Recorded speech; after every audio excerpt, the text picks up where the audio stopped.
What is up, guys? It is the Sports Nerd Brad Walker, and welcome to the Walker Report, part of In the Zone Sports Talk Radio. Guys, sorry I'm a little bit late. I had to use the restroom real quick before the show started, so I do apologize for us being a little bit late. But guys, if you do want some In the Zone gear, head over to squadlocker.com, type in the Zone Sports Talk Radio, and that will give you to the store to be able to buy some gear.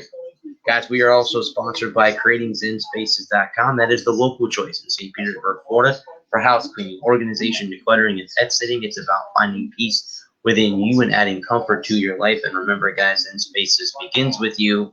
Be kind to yourself and one another. And guys, if you missed any portion of this show and or my tomorrow night show, the Sunshine State Sports Jabber, head over to our YouTube channel, the Sports Nerd Bradley Walker.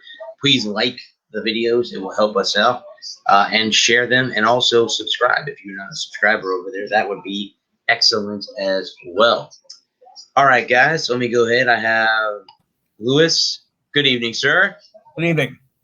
And Adam will be joining us momentarily. He just messaged me, so he'll be on here in just a few seconds. All right. So, I am watching Game 3 of the Islanders and the Lightning, since that series is tied at 1. Mm-hmm. So that one is up. Good series. But I'm waiting for the Nets and the Bucks. Yeah, it's going to be interesting. No Kawhi, no Kyrie Irving in the lineup, so that's interesting. You know, the weird thing is, I mean, the last two playoff series I've been watching, the last two games, I mean, last night's game and this game, I mean, the Bucks are blowing them out, and then all of a sudden they started missing their shots in the third quarter, and the Nets just came right back up and took it right from there. And, like, you know, I didn't think that, you know, Harden was going to do it by himself. He had no Irving, and he had no, you know, so I'm like, okay, this is going to be awful. And, you know, down by 17 in the third quarter, like, this is not getting good. But all of a sudden, they just came right back. And last night with the Hawks and the Sixers, how do you blow a 27-point lead with 2 minutes left in the third quarter? Trae Young, baby. Trae Young. Well, if you want to put this more, or you want to put it more bluntly, yeah. Choke signal. Well, wouldn't it be something? Again, it looks like that. You know, the Nets can obviously move on tonight if they win. But if the Bucks extend it to 7, wouldn't it be interesting to see Atlanta and Milwaukee in the Eastern Conference Finals? That would be something. Something. Depends on how you look at it. I mean, well, you do have the grief against Trae Young, but I don't know if the rest of the country is kind of interested. You know, I was going to say, yeah, it's kind of give and take. Then again, the Nets not much of a fan base either, so you know. But a lot of people know who Harden and Durant are compared to, you know, unless you know basketball, you don't know who Trae Young is. You know who Giannis is because Giannis won the MVP, so you know who Giannis is. They're starting to notice Trae Young. I'll give you that. They're starting to notice him. Well, I think he is a ball controlling point guard, which is kind of what the NBA is kind of going to. Right. Because I remember someone saying on the radio that a lot of the teams that don't have one, like the Knicks, for example, were one of those teams that if they had somebody that was a ball controlling guard, they would have gotten. I mean, yes, they got to the playoffs. It was great to see the Knicks get to the playoffs for the first time since the 90s. So it was great to see them. Hold it. Not that long ago. Okay. No, it was only since we're in 2021, 2013. Oh, 8 years ago. Okay. That's when we had the brief sensation of stop the Linsanity. Oh, boy. Oh, Linsanity. That's right. Yes. That's right. I remember that. That's correct. Okay. Yep. Yeah, they did everything. They wrote a book on it. They made a TV movie out of it. You know, so stop the Insanity. And then but the sequel didn't. I mean, it drew big numbers at the box office, but the sequel, didn't work. Just awful. Yeah, the sequel was called The Insanity Is Gone, and that went nowhere. Yeah. Yeah, it tried to compete with Space Jam 16 or whatever it was. I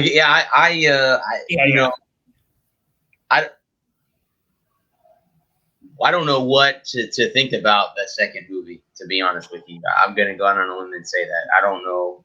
Yeah. I don't know what to think. I mean, I was a big fan of the first one, but I don't know if I'll watch the second one or not. So I don't know. We'll see. Well, let's put it this way, folks. It's not the 90s anymore. No, it's I not. wish it was. I wish it was. Good times, good movies, good shows, good clubs, everything. Yeah, the '90s were. I mean, that was the decade that I grew up. Again, I was born in '83, so that was the decade that I grew up in most of my life. So yeah, the '90s were good. Yeah, you came right out of the new. You came. Well, you were born at a time when New Wave was popular. Okay. Well, here's the thing about us. We're the ones who are responsible for all the technology we have now, because it was us that the beeper thing and then the cell phone thing became a thing. And now it's you can hold a computer in your hand now. Well, we had cell phones too, but it's not like the cell phones that that we know. See, okay, like this. See what I'm holding up here? Yeah. When cell phones first came out, when you were in the womb, they were a behemoth. They were behemoth size. Yes. You had to put it right up in your neck and like, hello. But you couldn't get scores or nothing on your cell phone or nothing. There was nothing there. The internet wasn't invented until 5 years later. Yeah. For the general public, that is. Right. Only gazillionaires had the internet. Us, the little guys, we couldn't get it until 88, 89. My senior year of high school. Okay, how about that, folks? What do you guys want? 51. What did you expect?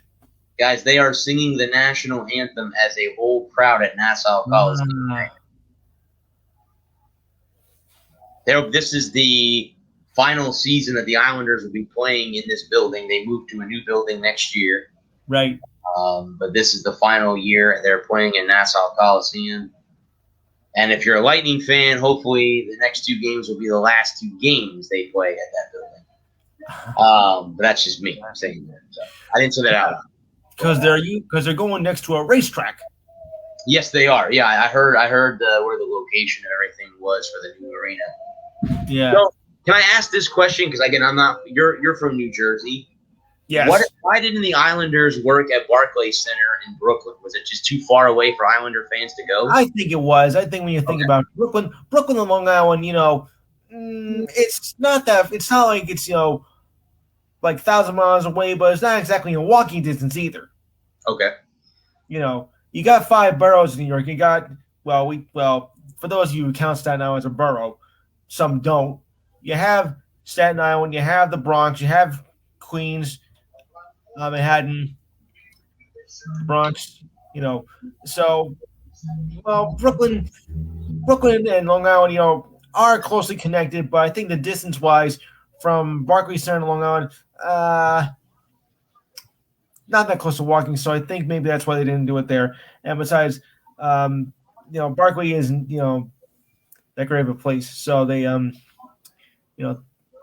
at it that way. I mean, because they've had problems with that. They've had problems with Barclays Center. They had, the Islanders and the Nets both playing at the same time once, and that didn't turn out to be a good idea. I can't imagine that, because the ice has to if you have to defrost it, number one, to have basketball on it. But even if you have basketball first, the ice has to refreeze, and that takes hours. And if it doesn't, it's slushy. So I can only actually the pucks were hot, and then the basketballs melted. So that was another problem right there. See, when you combine 2 sports in the same arena, it doesn't really work well, because then all the mechanics get screwed up. Well, I mean, I would think that would be mathematically impossible to do that. I don't know how you would be able to pull that off. Well, it's simple. Technology can screw you up anytime. I mean, really. I mean, it's not perfect. Absolutely it can. No doubt about that. Hey, why is the basketball frozen? Oops, I forgot to turn off when we had the hockey, and was like, you idiot. Yeah. You was up on a frozen basketball. All right, you're fired. Get out of here. I'll do the job myself. Stephen A. Smith, eat your heart out. No, yeah. That's. I mean, now I see why they're not gonna play there. They're gonna go ahead and play. Yeah. It's still on Long Island, obviously.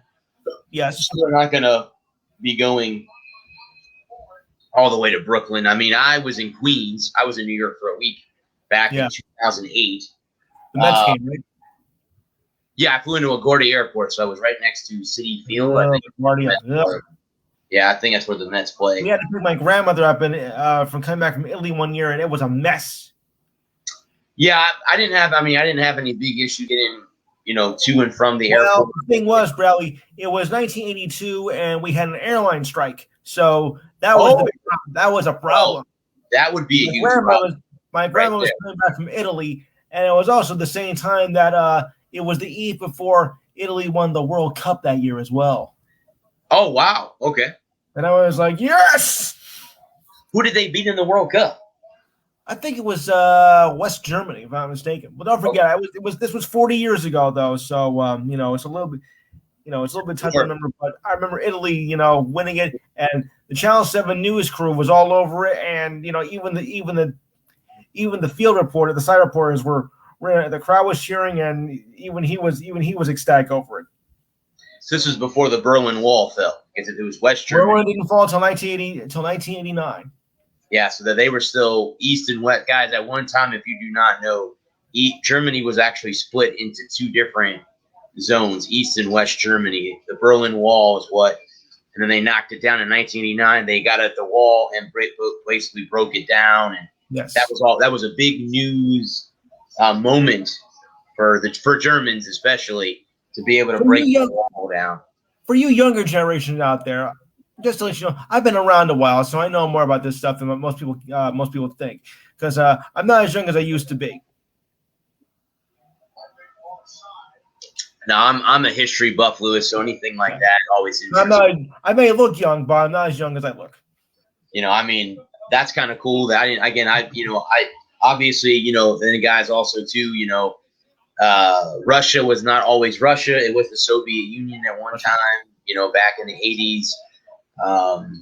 The Miracle on Ice game was the USA versus the Soviet Union, or the USSR as they were labeled. But, but not anymore. They are called Russia now. Actually, I once did talk to the captain of the USA hockey team briefly one time. Mike Eruzione? Mike Eruzione. Nice. I asked him a question, though. I'm sure that most people have asked time and time again why he never went pro. And because I think he went pro, he would have been great, and he would help the Rangers win the Stanley Cup that year over the Islanders. Sorry, guys. Because they beat us that year.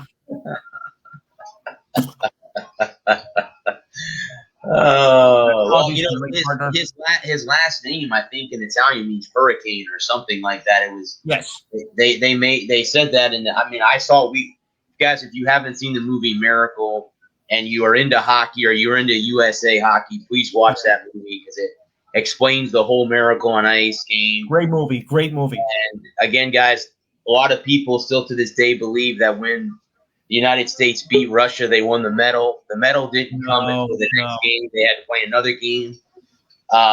Again, I think it was Finland, right? Did they beat in the gold medal game? 4-3. Yeah, 4-3. They had to come back. They came back in all of their games during the Olympics. They were. I remember that game very well. Soviet Union. They won. They beat the Soviets 3-2, right? I think it was the final. That was the Do Believe in Miracles game. That was the Do You Believe in Miracles game, correct? And if you want to go online and just type that in or type in Al Michaels' greatest calls, it'll be on there because that's the guy that called it. It's Al Michaels. So I have another great call that most people forgot about. And you know who was in the booth with him was Ken Dryden, the Montreal Canadiens goaltender. Ken Dryden. Another greatest call as well. Yeah. The other greatest call that he made. What's the other great call that he made? He did what? Oh yeah. Although that's turned into a joke, of course, but I like it. He did what? That's what they say about me when I'm doing my show. Ah! What's going on, partner? Not much, brother. Having a little dinner. No worries about that. All right, so I'm gonna go ahead and I wanted to kind of be honest with you guys. We've been busy at work. We are moving our office from downtown St. Pete to a branch tomorrow. So I literally have had the littlest time to prepare notes for both of my shows. Where to? We're moving from a labs building to a branch, so it's a pain in the butt because I mean, how far is it? no, I mean it's maybe a 15-minute drive. It's not that far. Okay. Not that far. But we have to move equipment tomorrow, and we've been busy all week. One of my coworkers is on vacation, so it's been me and my boss all week. So it's been a hectic week. So, and guys, if I wasn't going to do it, not going to do a show next week because my buddy's moving in next weekend. So I'm going to take next week to kind of clean everything up and get everything ready. If I wasn't for that, I probably would have canceled this week. But I didn't want to have no shows for 2 weeks. Well, next week is 4th of July weekend, so Yeah, and that too. Yeah, and that too. I didn't think about that. I do a show myself. I'll have to see about that. But anyway. Well, actually, I don't know if you guys heard. I was just watching a YouTube clip before we got on here. There's a new holiday that was signed today. I saw that. June 19th is a new holiday. So starting next year, if you are a federal employee, you get the day off. Or it might just be for everybody. Well, the thing is, though, Juneteenth next year is a Sunday. It is a Sunday. Yes, it is. So everybody will get Monday off next year. Right. Yep. I don't know if it's gonna be. I don't know if it's gonna work like some of the others, or if it'd be like Columbus Day or Arbor Day, or I'm not sure. Because I know this year with the 4th being on a Sunday, we get Monday off. Right. The 5th off. So that's what I was thinking. Shoot.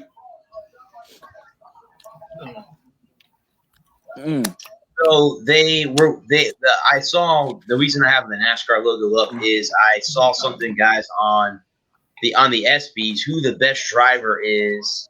Yeah. And they have 4 drivers, all from the different motorsports. They have Scott Dixon from the IndyCar series, Chase Elliott from NASCAR, Eric Enders from NHRA, and Lewis Hamilton from F1. So those are the 4 guys they have up for the best driver. Hey, wait, when did they announce the ESPYs? I don't think they have yet. This is it's July. Those are the nominees. 8 p.m. Those are the nominees. Yeah, I mean, have they announced the nominees? Because I haven't seen up on anything. Yeah, those were the. Those were them right there. Yeah. Because then it says the next guys is the best NBA player. You have Steph Curry, Luka Doncic, Nikola Jokic, Chris Paul were the 4 finalists for best NBA player. I'm surprised that Durant's not in that conversation. Okay. Heard too many times this year. Here's the best WNBA player. Arkway Abumawale from the Dallas Marines, Candace Parker, Breanna Stewart, or AJ Wilson are the 4 finalists in that one. Best boxer, you have Canelo, Tyson Fury, Teofimo Lopez, or Clarissa Shields. So, which explains it all. I'm not really sure who the last 2 are, so I'm not really 100% sure who they are. I don't recognize the names either. Best MMA fighter, you have Rose Namajunas. I saw her win her title back recently. Francis Ganawa. Again, if I'm mispronouncing these names, bear with me. And you have Khabib, obviously, and then Amanda Nunes are the 4 finalists in that one. Kind of hard on because Khabib is retired, so I don't know how that would go through. Best men's golfer is Bryson DeChambeau, Dustin Johnson, Hideki Matsuyama, or Phil Mickelson. I think I'm going to go Bryson on that one. Yeah, you know what? Even though I'm not a Bryson DeChambeau fan, I think I would go with him there too. You on best LPGA player, you have Sei Kim, Jinyo Ko, Nelly Korda, or Indy Park. And if you guys don't know who those are, every one of those women are all from outside the United States. So there you go. Yeah, that's why. I'm very Park. Well, LPGA golf is not well for American fans because there's not any American ladies at the top of the, being the number 1 player in the world. So, yeah, I know. Best tennis athlete, you have Djokovic, Nadal, Dean, and Medvedev are the choices there. choices Joker. there. Joker. Yeah. Just won the Australian Open. Women's tennis, you have Victoria Azarenka, Ashley Barty, Sophia Kenin, and then Naomi Osaka. I just heard something about that she is going to opt out of playing at Wimbledon, but playing in the Olympics. Yes. Yeah, I saw that too. That's what she said. Wait, she will play in the Olympics? She will play in the Olympics. That's what she said. Okay, Yep. because Nadal has decided not to play in either event. Correct. I saw that. Yep, I saw that too. Yep. Yeah, what a shame. Here's the best men's action sports star. You have Marcus Cleveland snowboard from Norway, Gabriel Medina surfing from Brazil, Yoto Tazaka snowboarding from Japan, or Cooper Webb supercross from the United States. I don't know, man. I don't know. What they call the X Games. I don't know. Yeah, I haven't watched that. Extreme athletes. Athletes. Yeah, I haven't watched the. They don't really. They honestly don't get a lot of press, do they? I haven't watched the X Games in forever, and I don't like surfing. It's acquired taste. It's acquired. I like the X Games. I used to watch all the time, but I just haven't been able to get back into it. See, they're not really. It's not what you call mainstream sports, Bradley. It's correct. It's more like, it's more like an acquired taste. Like me with hard seltzer. Yeah. Okay. I mean, then you have the women's action sports. You have Ely Ju skiing China, Chloe Kim snowboard USA, Carissa Moore surfing USA, and Zoe Zadasco Sanat snowboard at New Zealand. So those are the 4 finalists there for. No Chloe Kim? Oh, come on. For that. Jack Oh wow. Brendan Moore won the Adams, huh? Yes, he did. Yep. Oh, nice. Best. Okay, we'll stop here because I just wanted to see the best driver. That was the thing that caught my attention with NASCAR. Is there anything? Yeah, I saw that earlier. Any new news in NASCAR since we talked about them changing changing the car from last week at the restrictor plate races? Not in terms of the car. I haven't heard anything new. Okay. They're getting ready to go back to Nashville for the first time in 30 years. That's cool. Okay. How far but are you from Nashville? About 5 hours. Okay. Talladega's closer. What took you so long? Has it waited 30 years? Why has it been so long for NASCAR to return to Nashville? I don't know. Honestly. They just stopped racing there in the early 80s, and then they hadn't been back. The Cup Series, the Xfinity used to, or at the time that the Busch Series ran there forever. Mm-hmm. That was one of their few standalone weekends.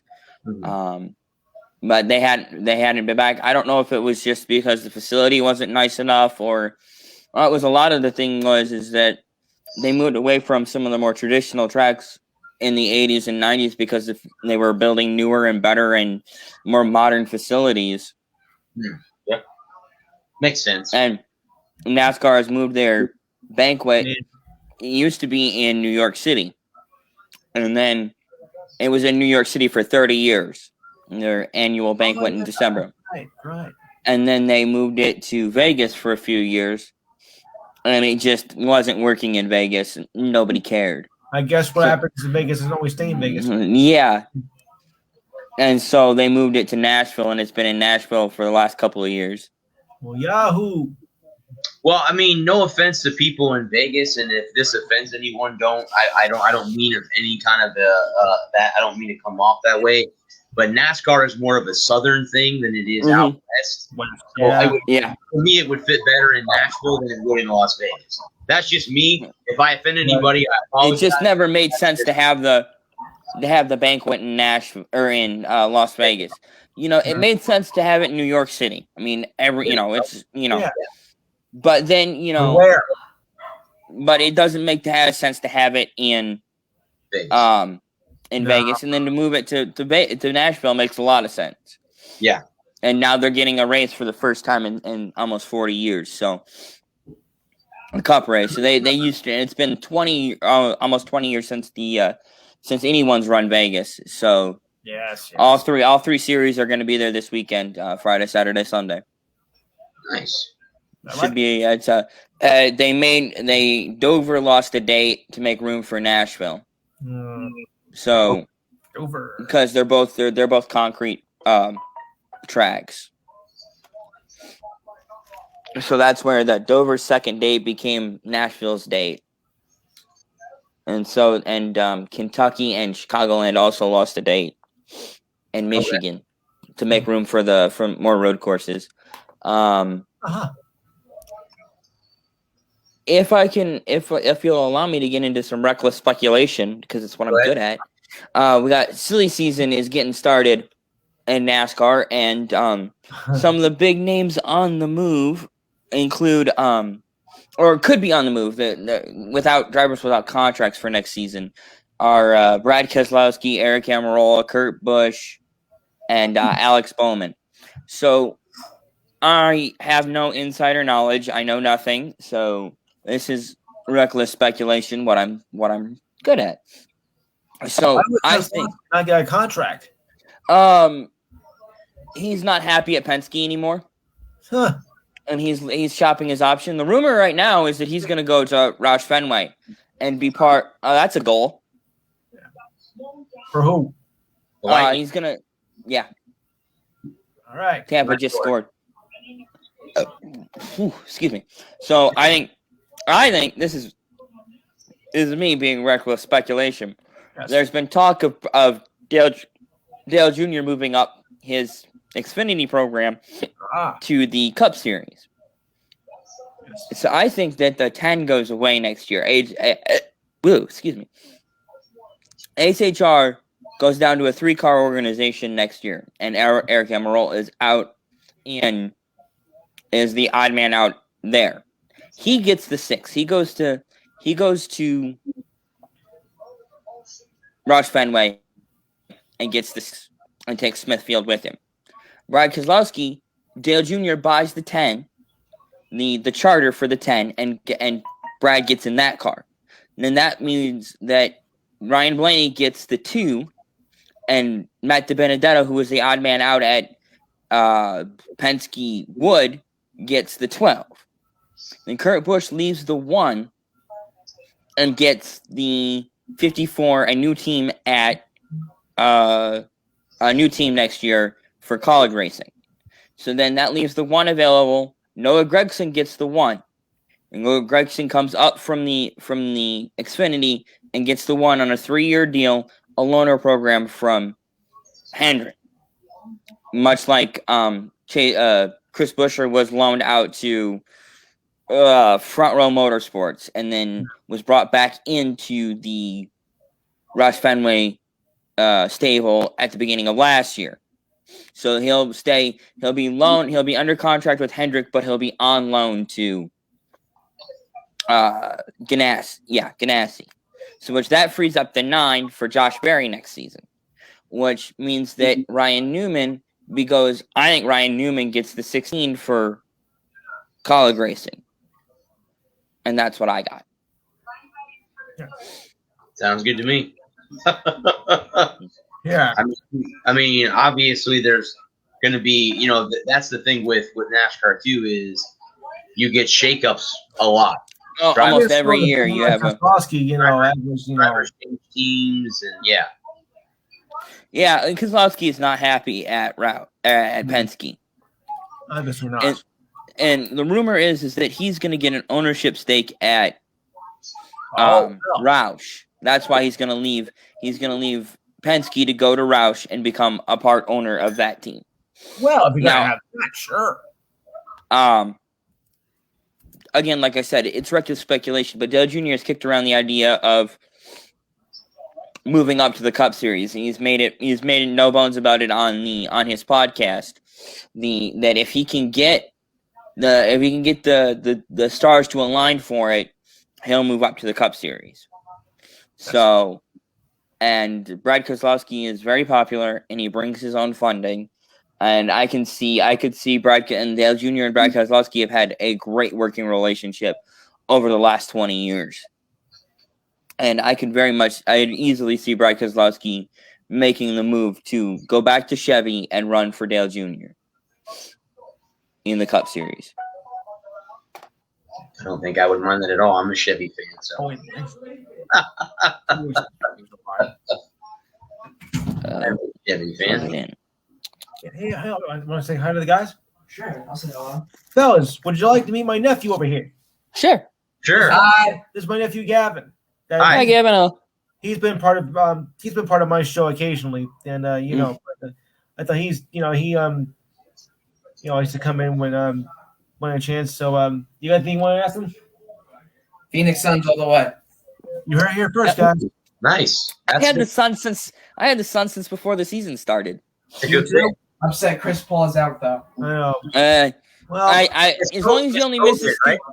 yeah, as long as he only misses a game or two, they'll be fine. right. Next man up, baby. Next man up.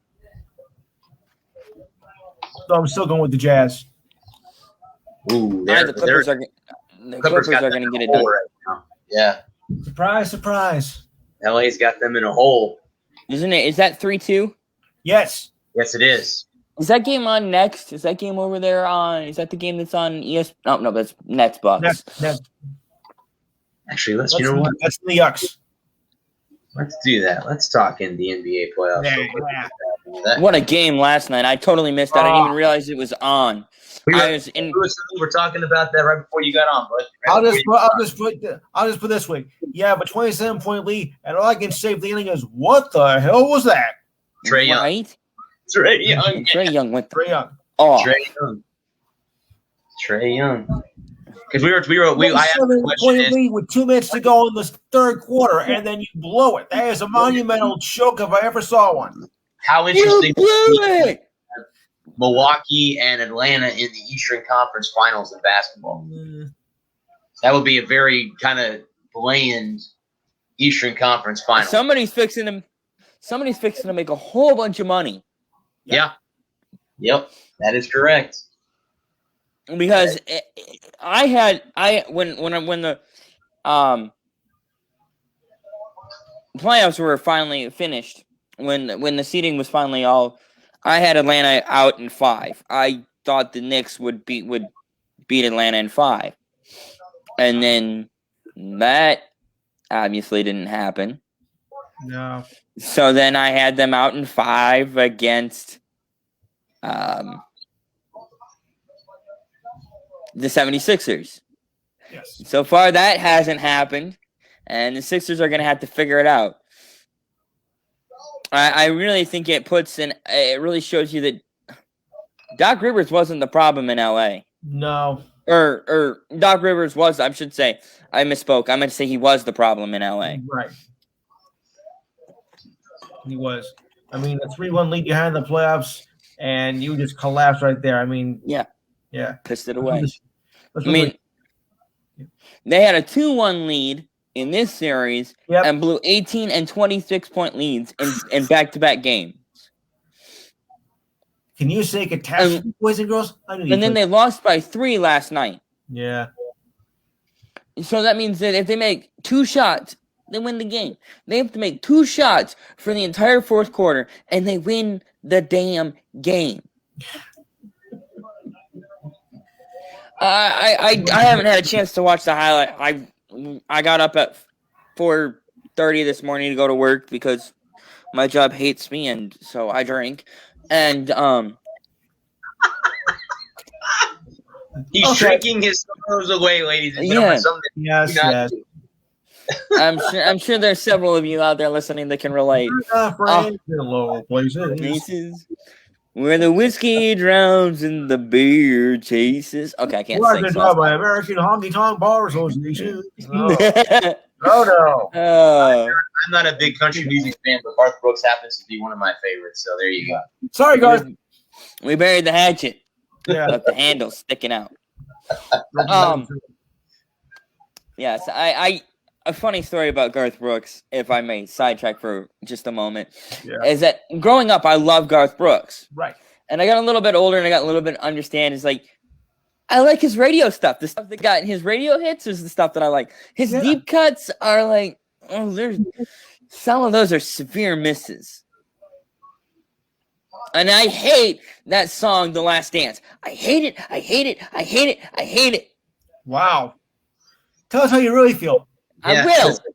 Believe I just did. I'm being sarcastic. I did see, guys, the other day that John Calipari may be making his return to the NBA. What do you guys hear about that? Did you guys get a chance? Here we I go again. heard about that. Isn't he I at Oh, thank Kentucky? you. Yeah, I think he needs to stay in Kentucky. I don't think he needs to come to the NBA. It didn't Well, I work mean, out and very well. look at how well it worked out for John Beeline.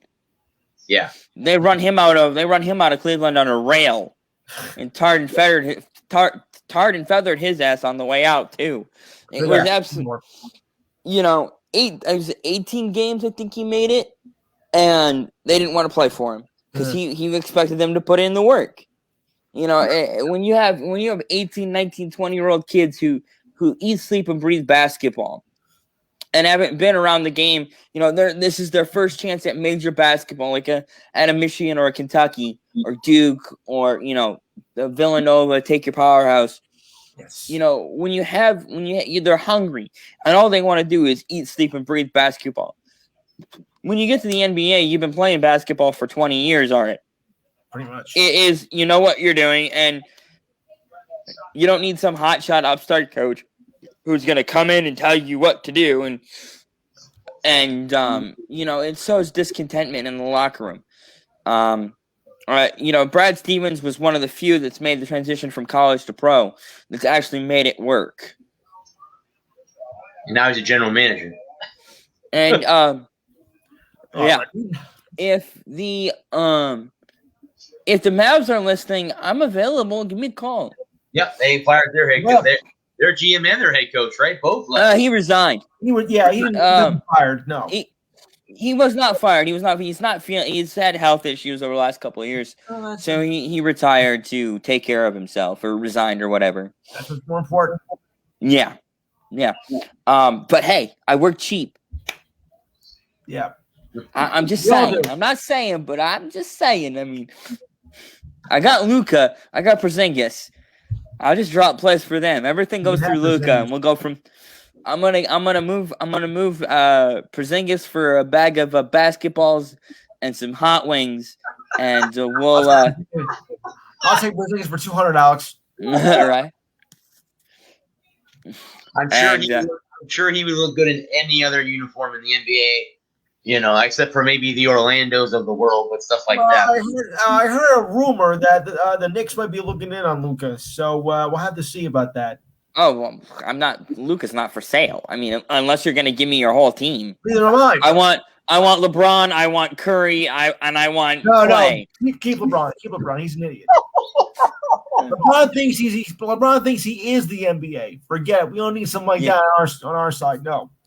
I mean, if you want Luka, you better be willing to pay up. Porzingis, I'll let you have Porzingis for a song. He was already in New York already. He was already a Knick. It was a flop. He was already a Knick. Yeah, he was miserable. He was miserable in New York. Luka, what's your pick? Yeah. Let's see. This year, in his first year, was out 3 weeks with I think a ruptured spleen. Then the second year was with 3 weeks because his eyes were gouged out by somebody. He had all kinds of ridiculous injuries. I mean, he was just an accident waiting to happen. Yeah. So why would we want history to repeat itself? I know I don't. They're right. Forget it. Forget about it. If he's coming, I'm going. No soup for you. No soup for you. Well, I mean, they're moving to ball handling point guards, kind of like a Trae Young. That's what everyone's looking to get. Yeah. Well, I mean, it all started with Steph, man. Yeah, that's right. Trae Young is just Steph 2.0. Yeah. Trae Young is the exact same player that got me that when Steph Curry was lighting the league up in 2015. Trae Young is this generation's Steph Curry. He's going to excite young basketball. I was going to say Reggie Miller. Well, I was Steph Curry. So I watched So let's say that you watch basketball because your favorite team was the Heat, right? Right. And you watched them when they were, in their prime, and you kind of faded out when they weren't as good. And then somebody came along that restart, that for me was I was the 04, 05, 06 Pistons. And then when they faded away, I kind of faded out of basketball. And then Steph Curry made basketball fun. And Trae Young has that same aspect to his game where he just makes the game fun. And it's fun to watch him play basketball. And he has fun playing basketball. Good. You should have fun playing basketball. Well, I mean, I think him and Clay, are like, that's a great duo. I mean, you can't leave Draymond Green out, but I mean, as far as them shooting threes, when Clay's healthy and when Clay will be back next year healthy, that's definitely going. I mean, and then if James Wiseman can stay healthy, that team's going to have a threat next year. That's a hard one. That's a hard one, guys. So I mean, I don't. Again, we'll have to wait till next year. To see that, obviously. But I kind of hope you have Phoenix. So who do you have playing Phoenix, buddy, in the finals out of the Eastern Conference? The Nets. Yeah, probably the Nets or the Bucks. I'm hoping the Nets. But the Greek Freak stays hot. I think it's going to be. Yeah. It all depends on this. But regardless of what happens tonight, we're gonna play the home game no matter what happens. If we lose tonight, we go back to Brooklyn for 7th game, or if we win this series, we're going to play again anyway. So we're guaranteed at least one more home game. And I think if we don't win tonight, which I don't think we will, we'll win it Saturday. I don't like putting it. We talked about that last week last week. I don't like going to 7. Oh, there's nothing like a game 7 though, man. Everything's on the you're at home, but it's a little bit different atmosphere. If you're on the road, it makes it really hard. It's been done. Yeah, but I hate playing a game 7 when I've lost game 6. I get it. Yeah. It's such a hard thing. I'd love to see the stats on that, the splits on that. I think it's probably pretty damn near 50-50 because you have all that momentum going into game 6. You won game 5. All you got to do is win game 6. Series is over. Right. And losing game 6, it gives the momentum swings back to the other team. Right. So if you're the away team and you win game 5 and then you lose game 6 at home, then it's so hard to get the momentum back for a game 7 at home. Well, and, and vice versa. So I want to win game 6. I want to put it to bed and be done with it. I don't want to have to have a game 7. Well, yeah, I get it. I mean, because game 6, that's also like a momentum. That's also like it could be a momentum breaker. If you lose game 6, you're gonna think, okay, how are we gonna handle this now? Yeah, and that's what I was like. I just don't want to lose. I don't want to be up 3-2 and lose game 6. Just like the Warriors in 2016. Yep. Yeah, they lost game 6 and game 7, right, to Cleveland. Yep. Right. I thought for sure. Well, I think if Draymond Green wasn't out, maybe they would have won it. Yeah. But that brouhaha ruined it. Yep. Yeah, he got suspended for having a technical foul. Did he not in game 6? Yeah. Technical In foul. game 5. He had the foul in game 5 and missed game 6 and 7. Yes. It's ridiculous. You could say that. Well, speaking back to game 6 when the Lightning won their first Stanley Cup, we won game 6 in double overtime in Calgary. Right. And then got it. Here in Tampa. Yeah. So, we forced games. So, I mean, if you have a game 6 at home and you have a chance to close it out. You don't want to have to go to a game 7 on the road. Or vice versa. Do you really think that, the Nets want to have to go? I mean, yes, they'll get game 7. No, of course not. You think they'll want to close it out tonight and say, could you get Giannis and be done with it? Another game? I don't know how. If you want to do, I don't want Giannis to take me to the. Yeah. The way it looks right now, I think the Nets have their hands full right now because Milwaukee has an early lead. I was going back. Let me intercepted again. I knew it was going to happen.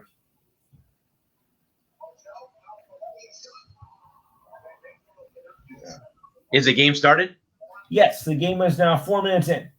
Okay. And you dumbass.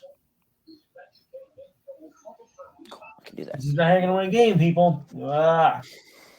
And it looks like Milwaukee's now. It's still early. Still, Yeah, but I ooh, they got that one to count. Yeah, but they're primed and ready. Yeah, Timeout. Use it it wisely. would be a good timeout. Yeah. Still, it's still early, but you don't want to let them get. You don't want to let the other team get too much momentum. Not definitely not. You don't want Giannis to get going. You don't No. want him to get hot. He's gonna get. He drew the and one off, or did they count that as a foul, or did he just get the? He just Yeah, they gave him the one. That was a weak foul. just keeps him up chuck on the air. Ugh. Did you guys see the Detroit Tigers picture the other day? No. Oh, you missed that? Yeah, I wish I did. could show the YouTube clip, but I don't think I can. I think I'll get a copyright claim. Right. But I would send you guys the YouTube clip if you want to. I saw it on John Boy Media's YouTube I page. love his show. I love his show. I've heard of it. Yes, he's great. Yeah, there was a Detroit Tigers pitcher that was making his major league debut, and I think Oh, he- Matt Martin? he was like the second or third through the order, and he was throwing pitches, he was getting strikes, balls, everything, and he just got sick on the mound. Ugh. They took him out How of the much game. for a segue? I can, you know what, guys? I can try. Let me see if I can try it. I don't know if we'll get it or not. Tigers are I mean, maybe he can bring it up. Let me see. Hang on a second. Let me see. Yeah, you probably just mute the audio. Right. Okay. Come on, Tiger you dummy. pitcher throws up on mound. Okay, here we go. Line with that one. All right, so let's see here. All right, so if I mute the audio, okay, hang on down a to second. the White Sox because the Tigers are bad and the White Sox are good. So the Tigers have There you rookie Bo Burrows on the bump. He made his debut last year, but this is his first time pitching a major league game with fans in the stands. So let's see. There might be some nerves. This one's brought to you by Dugout Mugs. Go to dugoutmugs.com. Use code breakdown for 35% off. Let's see how Bo does in his second inning. This is where it starts to get dicey.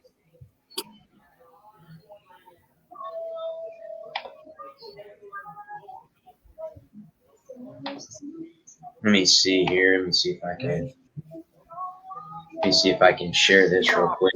Down the line, he's going to score a run. Oh, wait, that guy forgot the rules stadium, which stops a run from scoring.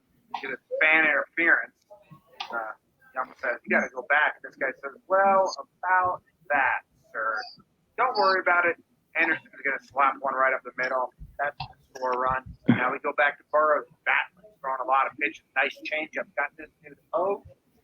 So here's what it looks like, guys, right here. When you get it. Yeah. There's no audio, guys, but here's what it looks like when you get it right here. Comes out. I'll show you guys the YouTube Like, how clip. you feeling? He goes, dude, I feel great. I don't even think I'm going to throw up. You can see that he's having issues. Yeah, he's laboring. Heavy, yeah. Then he's going to go Cool, I get to watch that one. on Yasmani. And then he's going to come back and get the strikeout. So it was 0-2 walk and then 3-0 strikeout. Two different. Oh. Here we go. Let me throw it here forward here. You're winning Missy. I think it's coming up right. It's coming up here soon.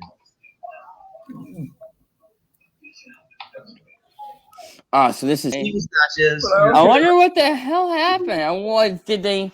All right, I gotta look that up and find out why in the heck. You know what happened to him after that game? They sent him back to AAA.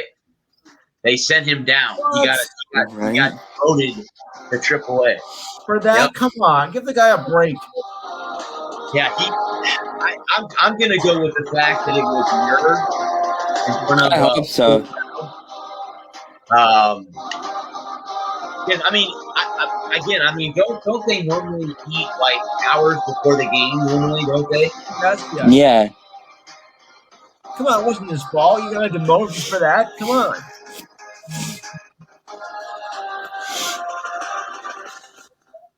Wasn't his fault.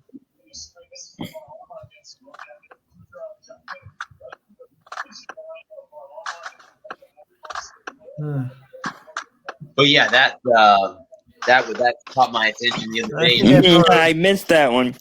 I think that's how I think this moment of the week. Speaking of baseball, the whole thing with the whole grip thing has become a big issue now with the pictures of MLB. Yeah.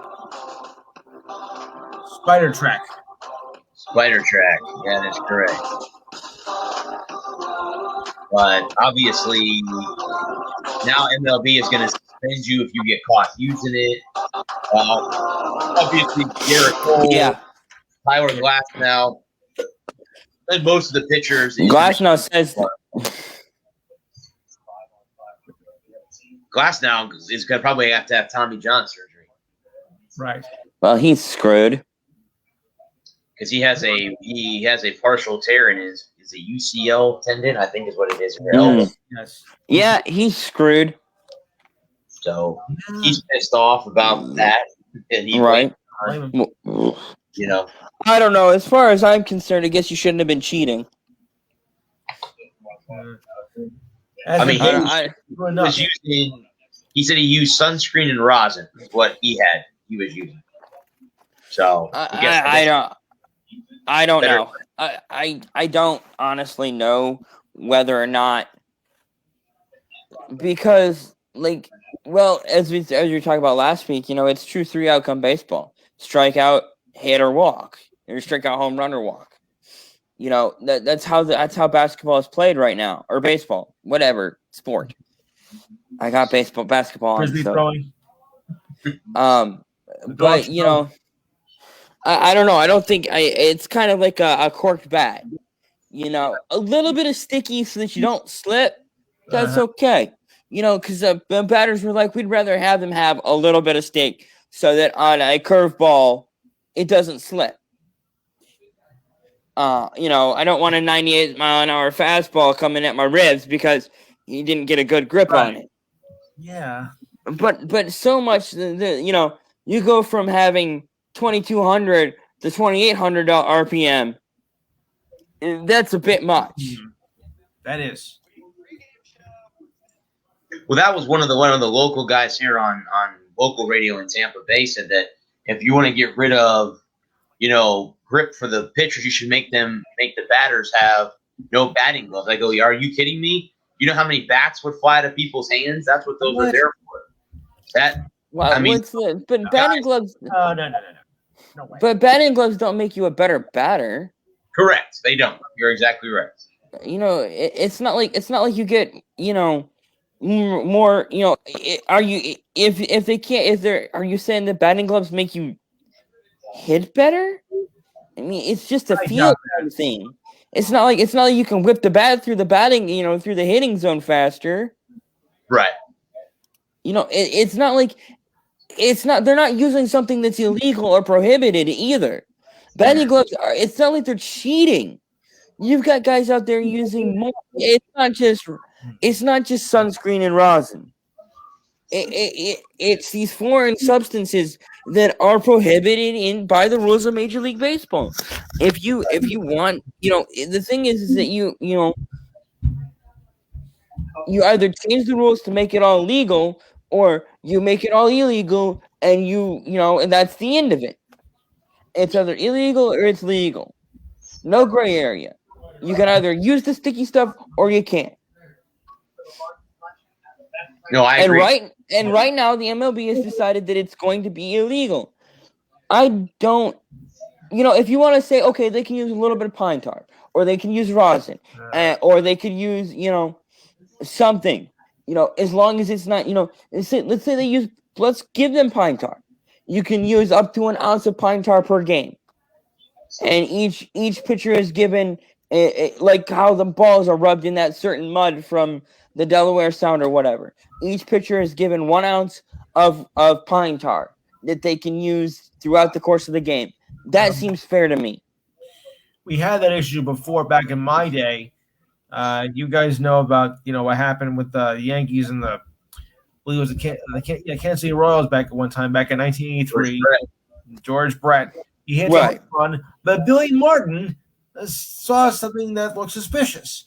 So and the bat was corked. in the back squirt, he went up to it, and had the bat inspected, and then they called George Brett out, and you would not believe how he reacted. I mean, he was almost like ready to kill everybody. Yeah, Like, what? he was so irate. You good for He nothing. was irate. I had a home run. You good for nothing.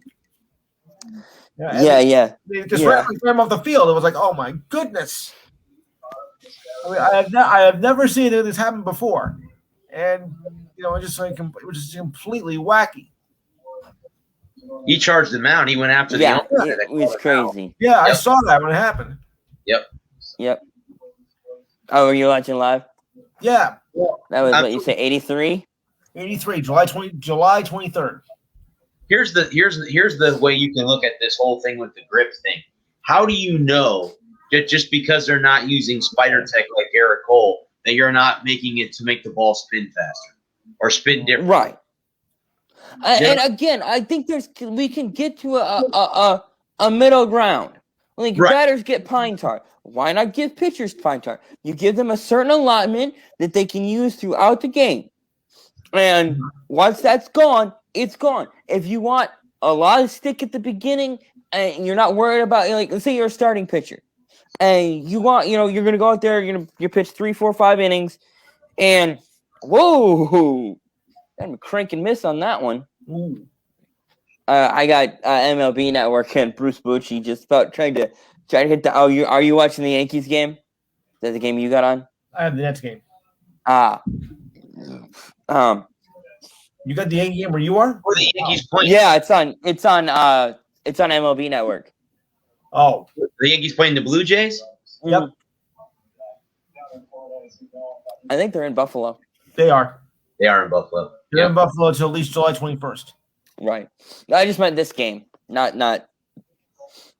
I wonder- I was. If they're ever going to move back to Toronto if they can ever play in Canada again.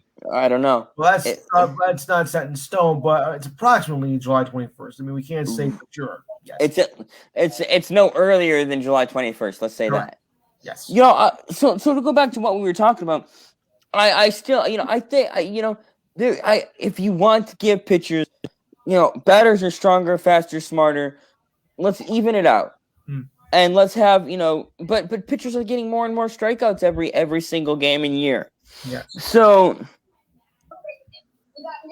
I don't know. I don't know what the right answer is. I think that there's got to be some kind of middle ground where the pitchers can use a little bit of sticky, but they only get a certain amount of sticky. Like a batter can only put so much pine tar in his bat before it's illegal.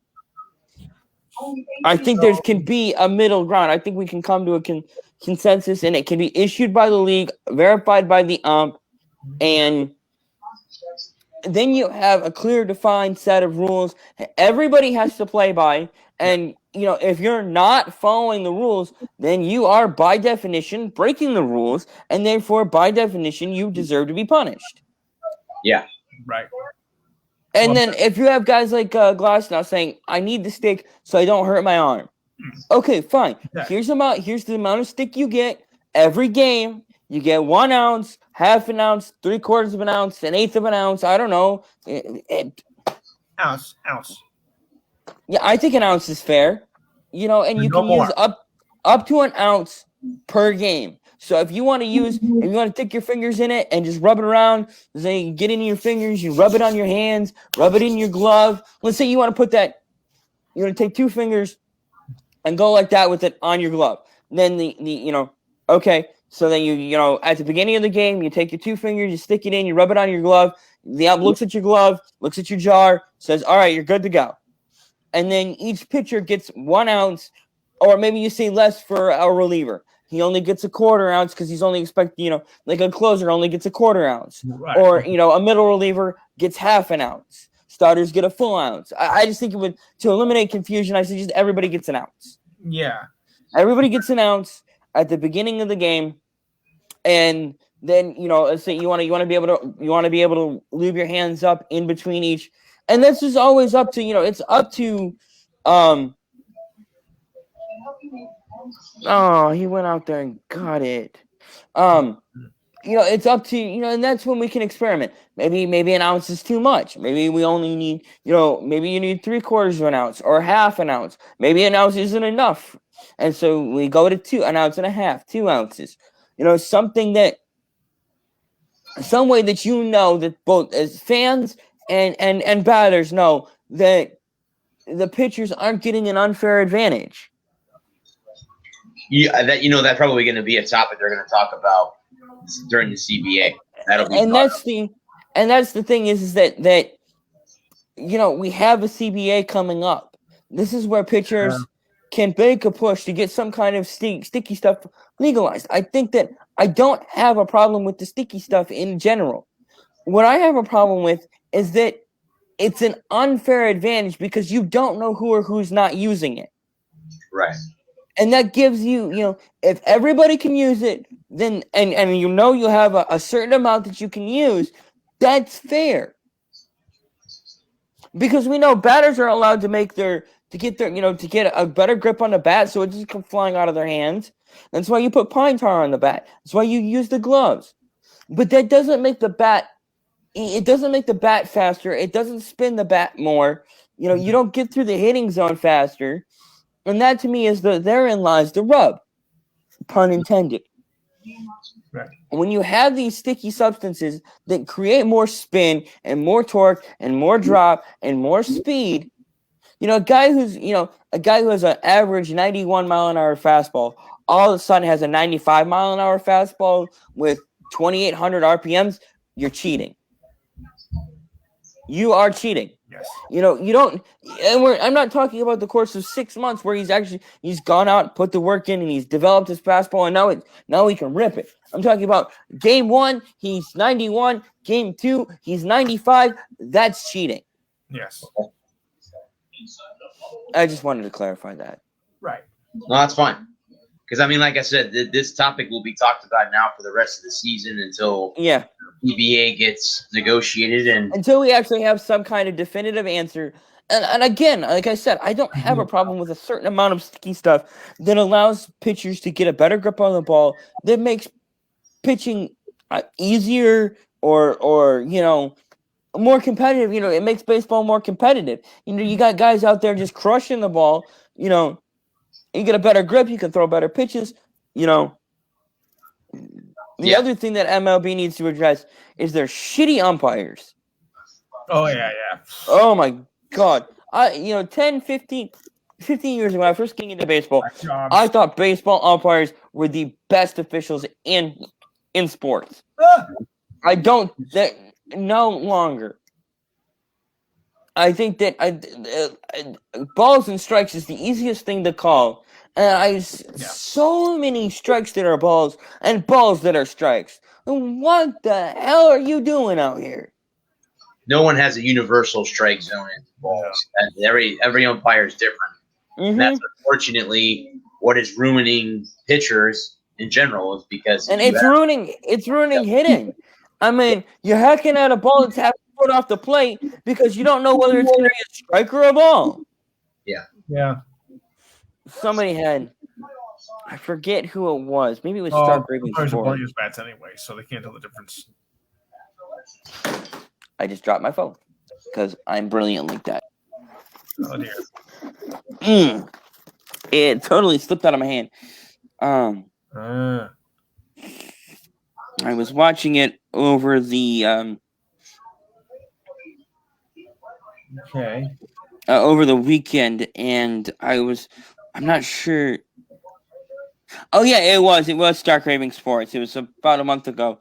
He said it was the title of the video is Angel Hernandez is still baseball's biggest clown, but he may have changed the game forever. And he's talking about going to electronic umpiring, at least for balls and strikes. And if I have a fair, consistent, even strike zone, I'm good with it. I hate turning on a game, and for the first 4 innings, the strike zone is this. Strike zone is bottom of the knees, top of the letters, bottom of the knee at the bottom of the knee to the letters, and then in the next 2 innings, the strike zone is the nose and the calf. because he's just trying to get through the last 2 innings. And in the third inning, or in the last inning, it's waist high to just below your nipples. Mm-hmm. No, one consistent strike zone for everybody, no Yes. matter what. And that's what an electronic balls and strikes will do. It'll eliminate so much of the nonsense and the arguing and the fighting, because you won't have a guy get run in the 6th inning because he didn't like the call. You can like the call or not like the call. The call is the right call every time. Right. There won't be. But They've talked about doing that, having robot umpires, but not having them to call balls and strikes. Having it to where the you still have a human umpire, but then it's a strike or ball, and that's the way they just hear it on their earpiece or whatever. So, Yep. could be coming sooner than later. I just kind of find it weird to have like a robot call up a game. It's going to be a computer, basically, is what it's going to do. It's going to be a computer that's going to call balls and strikes. Yeah, supposedly the functions though. Then what? Fox has had their Fox trucks for 15 years now. Yep. Yeah. And you actually being able to look at it and go, yep, that's a strike, yep, that's a ball. And taking out the unnecessary human element so that we don't have that.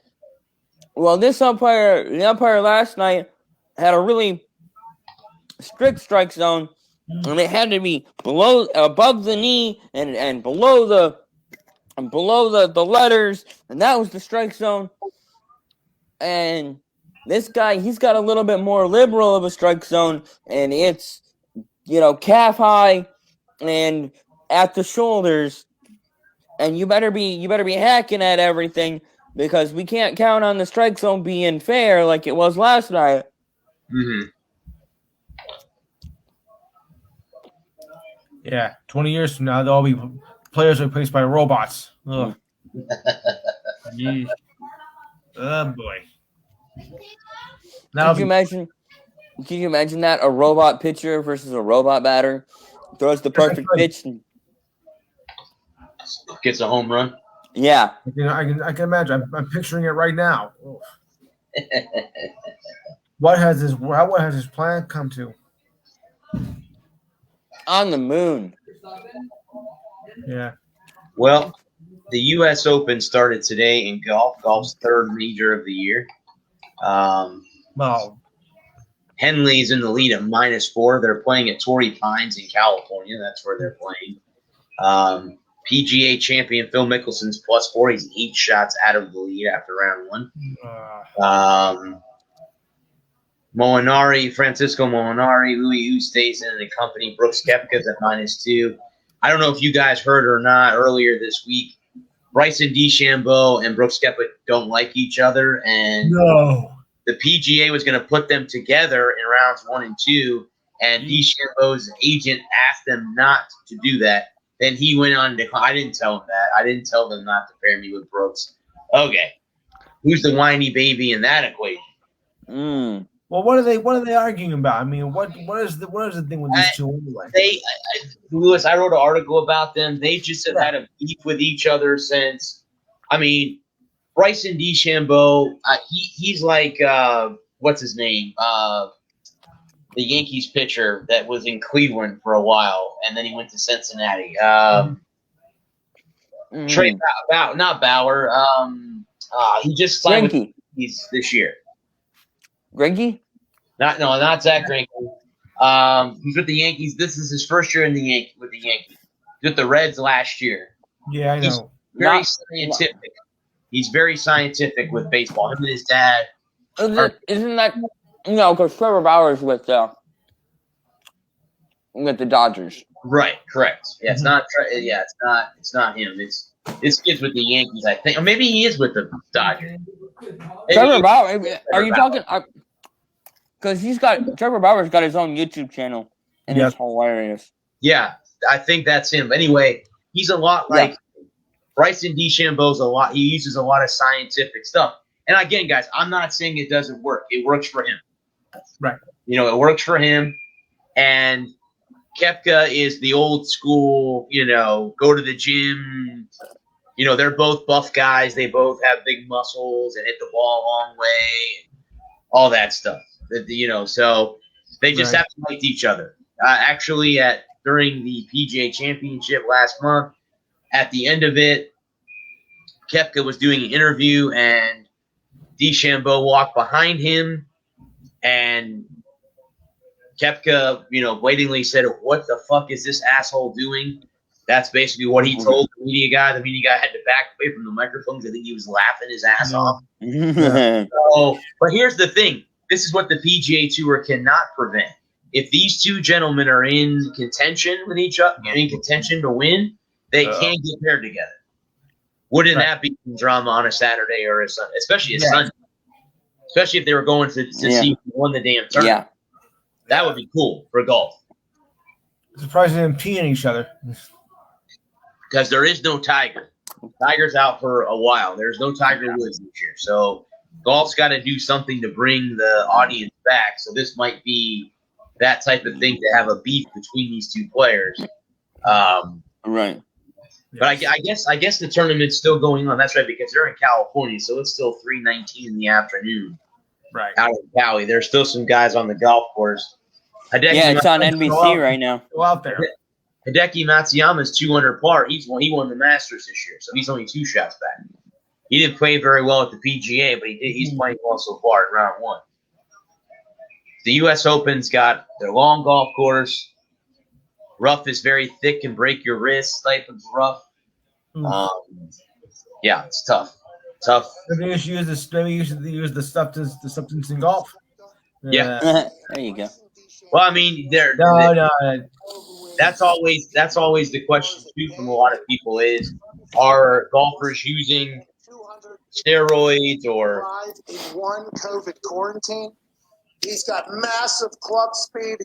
He swings at it. There's Golf that ball McAfee. whacker guy has come into full prominence both in the spotlight on TV and on the internet. I had no idea that golf ball whacker guy and super cool dude Brooks Koepka hated each other, but I love it. It's good for golf. In this video that Yep, that's Pat McAfee talking about that. Yeah. Golf So I was ball trying. whacker guy, if you guys are applying golf ball whacker guy, is Bryson DeChambeau. That's who he's referring to in that equation.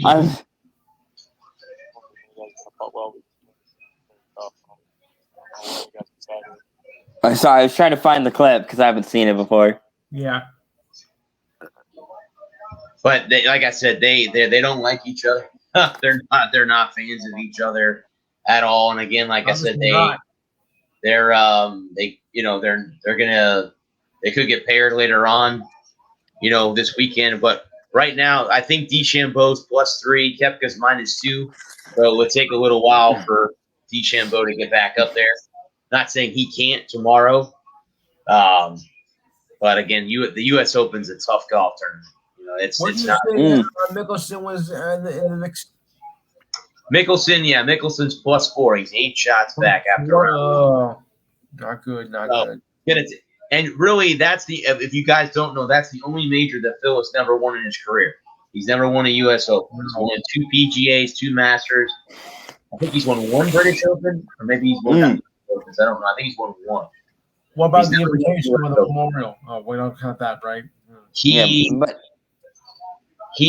lost to Payne Stewart, the late great Payne Stewart, 1 year, and then he was on 18 with a 2-shot lead. I forget what year, and he bombed it into the crowd on 18 and never recovered. So, and lost the U.S. Open. So that's right. We don't count the Players Invitational or the Memorial, do we? well, those are considered 5 and 6 if you want to throw those in there.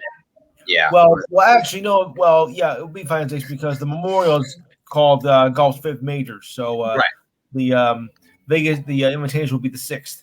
But you can argue either way. Is it a major or isn't it? Well, we'll let the people decide. Yeah, I mean they've been trying to put in a 5th major or whatever, for many years. I don't know if there'll ever be one. I think having 4 is fine, and then actually, because they still most of the major tournaments like the Memorial and like the Players, there's FedEx Cup points. And again, if you don't know what the FedEx Cup is, at the end of the season, the guy that has the most FedEx Cup points wins. And by the way, guys, they win $10 million for winning that FedEx Cup. That's a nice paycheck at the end of the year. Absolutely. I wish I could. $10 million.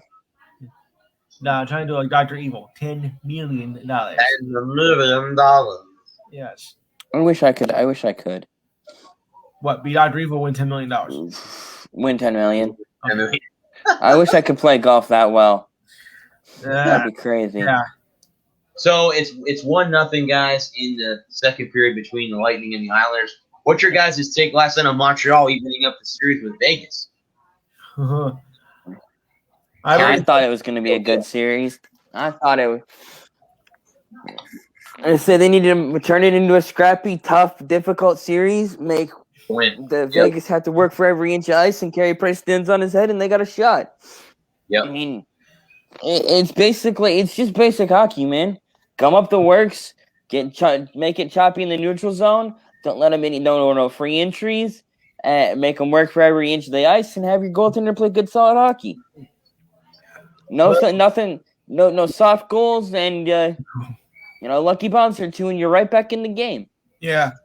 Yep. I mean, after they took care of Colorado, last week, I thought maybe they had something going. I thought this would be more an easy series for the Knights. But Montreal's has made a series of it right now. But I don't know, Montreal doesn't seem to be as dominant as the Knights. I mean, this is no slouch. I mean, only just 3.5 years. I mean, look what they've done. Yeah. This is definitely a game 3, the all important game 3, man. Yeah. If Montreal can win game 3 in Montreal, they will send the series back to Vegas for at least one more and possibly have a chance to close it out. Yeah. It's possible. I didn't think Montreal would win, but I never say never, man. Yeah. It's Yeah. playoff hockey, man. And that's one of the things that I don't understand about teams that that don't field. You field the best team you can Right. every year. Like it's not like the NFL where you have really good teams and really bad teams, and you know who is who. Yes. Of course, being at the playoff, format is a little weird this year. I mean, because by this time you have the conference championships, and it's more outer conference. Well, sort of, because while Tampa and the Islanders in conference, the Knights and the Habs are not. Out of con, yeah. So this would be so if we're to go like this would be the first time in 40 years that two teams that are in opposite conferences could play each other in the finals. The last time I think that happened was Philly and the Islanders. Yep. The 80s, right? 80. 80. 80. Okay. Well, we talked about that was the trivia question for last week's show. Right. Yep.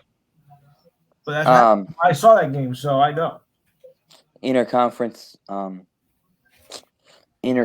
game Well, finals. It was different back then, Not, Yeah. They didn't do conference and realignments back then. Right. But and so it's very simple. You break the game down, and you don't give them anything free. You don't give them anything easy. You step up on them when you get a chance. You make your hits count. You make your shots count, and yeah. Like I said, I mean, again, you can't count Montreal out. I'm not counting them out. I don't. Now they've obviously got home ice back, because if they go to Montreal and win both games 3 and 4 tomorrow, then it's a different story. Yep. It's a whole different story, because if they go back to Vegas up 3-1, a chance to put the Knights away on home ice and go to the Stanley Cup Finals for the first time since '93. Yeah. There you go. Yep, the team that nobody thought would win the cup, they were the odd man out in Yes. Canada. Yep. It would be interesting because I think the NHL and a lot of the media want to see the Lightning and the Knights. But what happens if it ends up being the Islanders and the Canadiens? It's going to be a great series. So, Yeah. It'll be a kick-ass series. Because the popular pick obviously would be Tampa Bay and Vegas.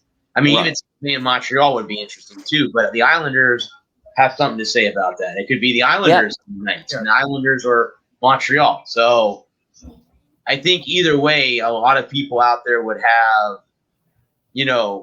it's going to come down to obviously who you cheer for and everything. But yeah. Yeah. Right. I mean, yes, I'd love to see my team play the Knights for the Stanley Cup. But would it be easier to play Montreal? Of course it would be. But would it be? I don't know if it would be easier because you're still playing it. Be careful. Be careful what you Nobody wish has for. it easy. Yeah. Well, I don't know. At this point, though, They showed on NBC, guys, that Karate Kid and Jimmy Fallon are sitting next to each other at the game. I was wondering who that how was. Yeah. Jimmy looked like he was into it. Yeah, they were. Yeah. Yep. He must have the week off. Must be. What night is he on? He's on what, every night or is he Every on- night, yeah.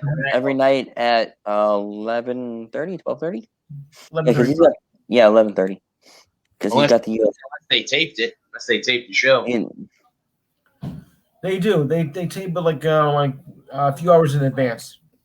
Mm. Or maybe they're not back like full 5 days a week, same day tape yet. Maybe they're just doing like 1 or 2 nights a week, because he's just coming back into the studio now to do it. Right. I also think in my house. They may have a guest host tonight, too. Forgot to talk about LaMelo Ball winning MVP in the NBA. Yeah.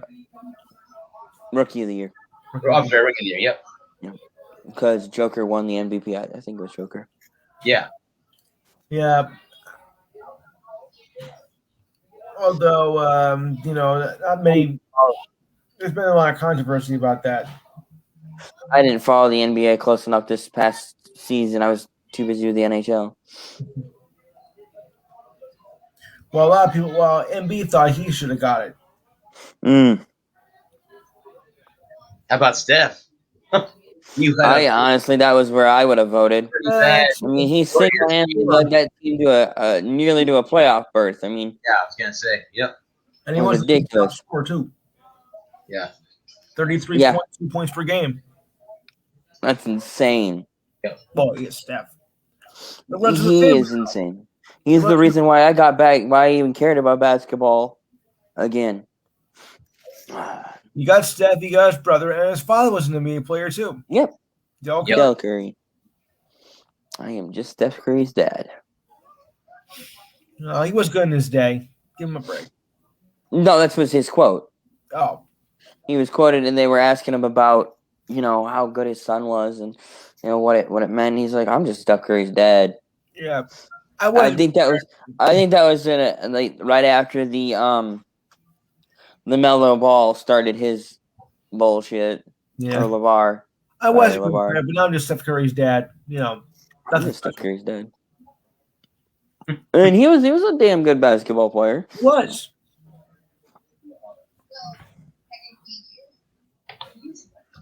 I know I'm getting old now. I can remember him. Right? Yeah.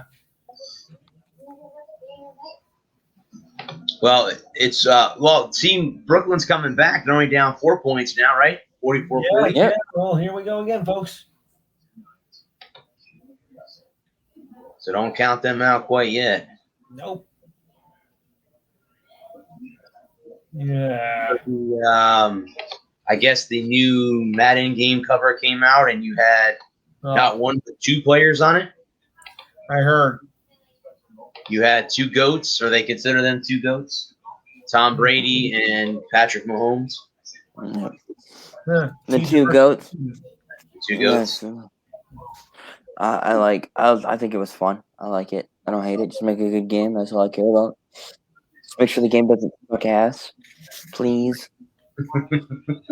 I couldn't care if they put two guys I'd never heard of on the cover. Right. Well, it wouldn't sell then, though. Right. No, yeah. As long as they made a good game, it would. I mean, we got these two. Well, who are these putzes? I never heard of them. Must be from It's a good game. Fire League system.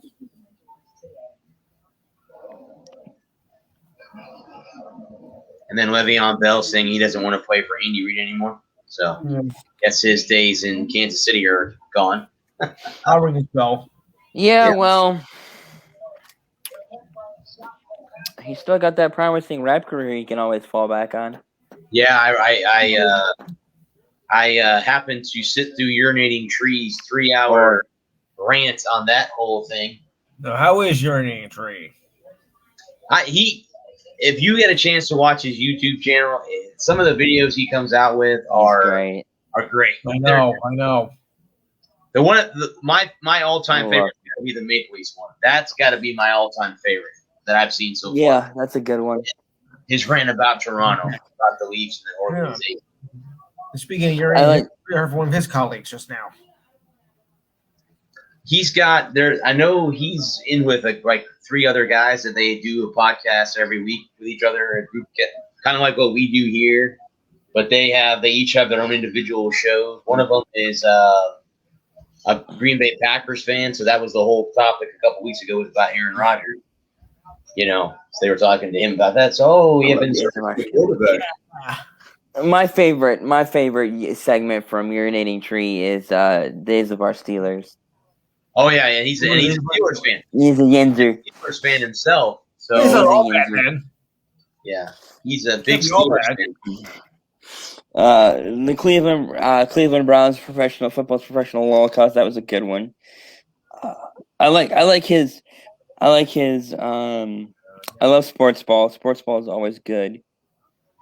Legacy of Failures is a good one. Did you hear the end of the season thing last year when he was talking about Pittsburgh? He said, or the Steelers, I mean.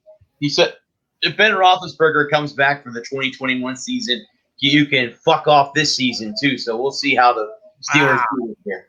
Yeah, that's what he said. That's what he said. All right. And like I said, he's a big Steelers fan. Yeah. He's a huge Steelers fan. I know. But again, they have Dwayne Haskins backing him up, so they've got some big trouble if Roethlisberger goes down. And the Peter meme. What was the one he did about Detroit? I forget. And it looks like the Buccaneers sold out their season tickets this year. That's interesting. Sweet. Yep. Sold out their season tickets. I guess you're gonna have to get a I guess you're gonna have to try and get that media pass. I wish I could. I can't get pro sports. I've tried. We're not big enough to get pro things. Yeah, I know. We're the small fish in the pond. we're the minnows. We're the minnows. We're feeder fish. We're feeder fish. Yeah, we're not. Even a guppy. Yeah. One day. Yeah, we're trying to get to the big leagues. We're not in the big leagues yet. We're right now. We're shooting for low A at this point. Yeah, correct. We'll go from there. Yeah. We're still in high school trying to figure out. We're still. I don't think we graduated high school. I think we're like independent leaguers. No, I think we're actually more than I think we're actually juniors in high school. Oh, There you go. Okay, we're gonna go further back. All right. junior Yeah. year. Well, at least the level of humor on this show is definitely JB. We're underclassmen still. Yes. We're still underclassmen. Oh, High school never ends. Yeah. I'm glad Gavin left the room. Yeah. I did read something today that Cam Newton can do very, very well in the CFL. The CFL. He could be one of those guys. I'm sorry, not the CFL. I apologize. The USFL. When he comes back, They don't have any money. to reprise his career.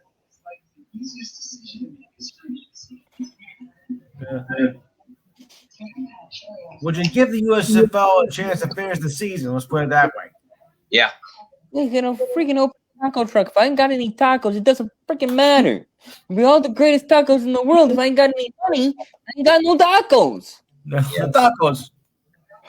No, it's They go yeah. bananas. I read something about that he could, if something is to happen to him, And I could run a steam-powered shovel on the moon. Yeah. Well, what other things are just not going to happen? Flying cars. Yeah. I don't. There's no money. They don't have $15 million to rub together for all their players, let alone one guy. Yeah. Yep. Do you think it's even a bigger flop than AAF? Or 3.8 or whatever. I don't know. It might be. Oh.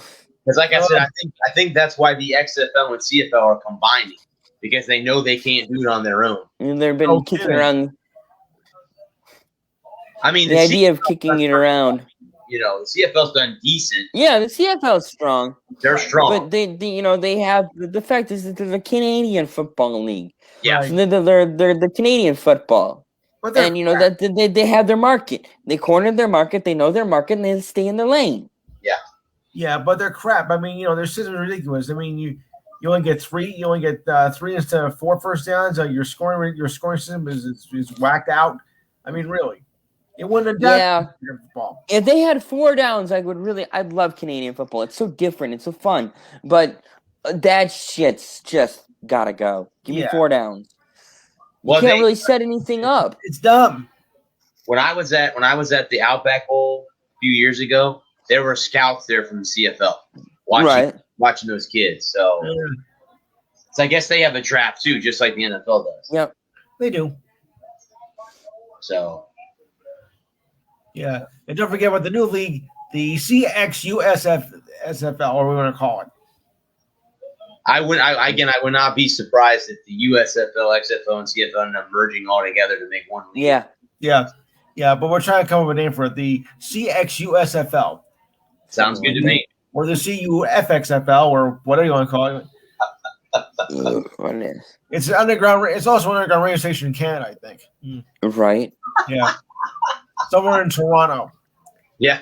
UXCFL. UXCFL. UX Toronto's CXL, whatever you want to call it. Make it your own name, people. This will be like a good Toronto's dance club hits on a Saturday night. Tune in to the UXCFL live.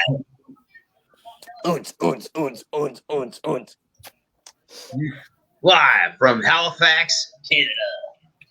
Nova Scotia. The UCFXL. It's nothing you've ever heard before. And it's nothing you've ever wanted to hear. It's all pirated. You're stuck with us anyway. Right? We're the only radio station in town. Even we do sound like crap. And we do. You have American teams playing in Canada and Canadian teams playing in the U.S. Go figure. No one ever thought they would be doing that. Actually, it have. Oh, yeah, it's happened. Yeah, I know. It has happened. Baltimore. Yeah, it's happened before. Baltimore. Mm-hmm. Let us not go to Baltimore. It is Baltimore did have a team in the CFL. And they won it. Really? Baltimore, Maryland had a CFL team? Yes, they did. And they won the CFL. Well, how about that? Yeah, and they followed up the next year after that. Really folded up the year after they won? Yeah. Oh. We suck. The Islanders tied the game up. Yeah, I think Eric's watching from above. I think it's Clutterbuck that scored the goal. Clutterbuck, of course. The Baltimore Stallions. Yep. Either Zizekas. We play at Memorial Stadium. Mm-hmm. Go to a hard break. I gotta be right back. Send it to a break.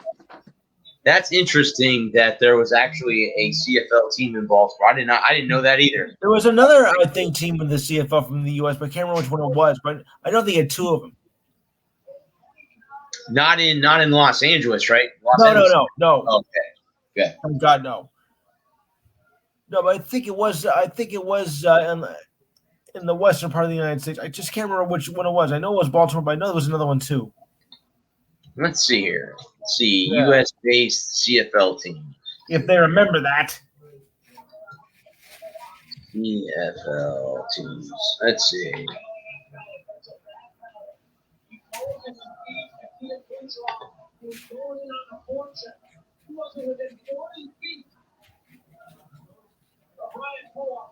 Sacramento. The Sacramento. There it is, yes. Yep. Sacramento and Baltimore were the two. Yep. Baltimore became the only American-based team to win the Grey Cup in 1995. Yep. Yep. They're the only. They've been collapsed and died a year later. Because who are the CFL? Let's see. Let's go with the real quick. Ottawa, Vancouver, Montreal, Toronto. Okay. Some fans in Detroit. Oh boy, no. I'm kidding. Well, Detroit's right near there, so why not? Yes, that's true. You can count Buffalo too, if you want. Yeah, I was gonna say. Let's see. You've got Speaking of the XFL, Hamilton, Winnipeg, British Columbia, Saskatchewan, Toronto, Calgary, Ottawa, Edmonton. Yeah. Yep. It's British Columbia, Edmonton, Calgary, Saskatchewan, Winnipeg, Hamilton, Toronto, Ottawa, Montreal. Those are the teams that make up the CFL. Damn.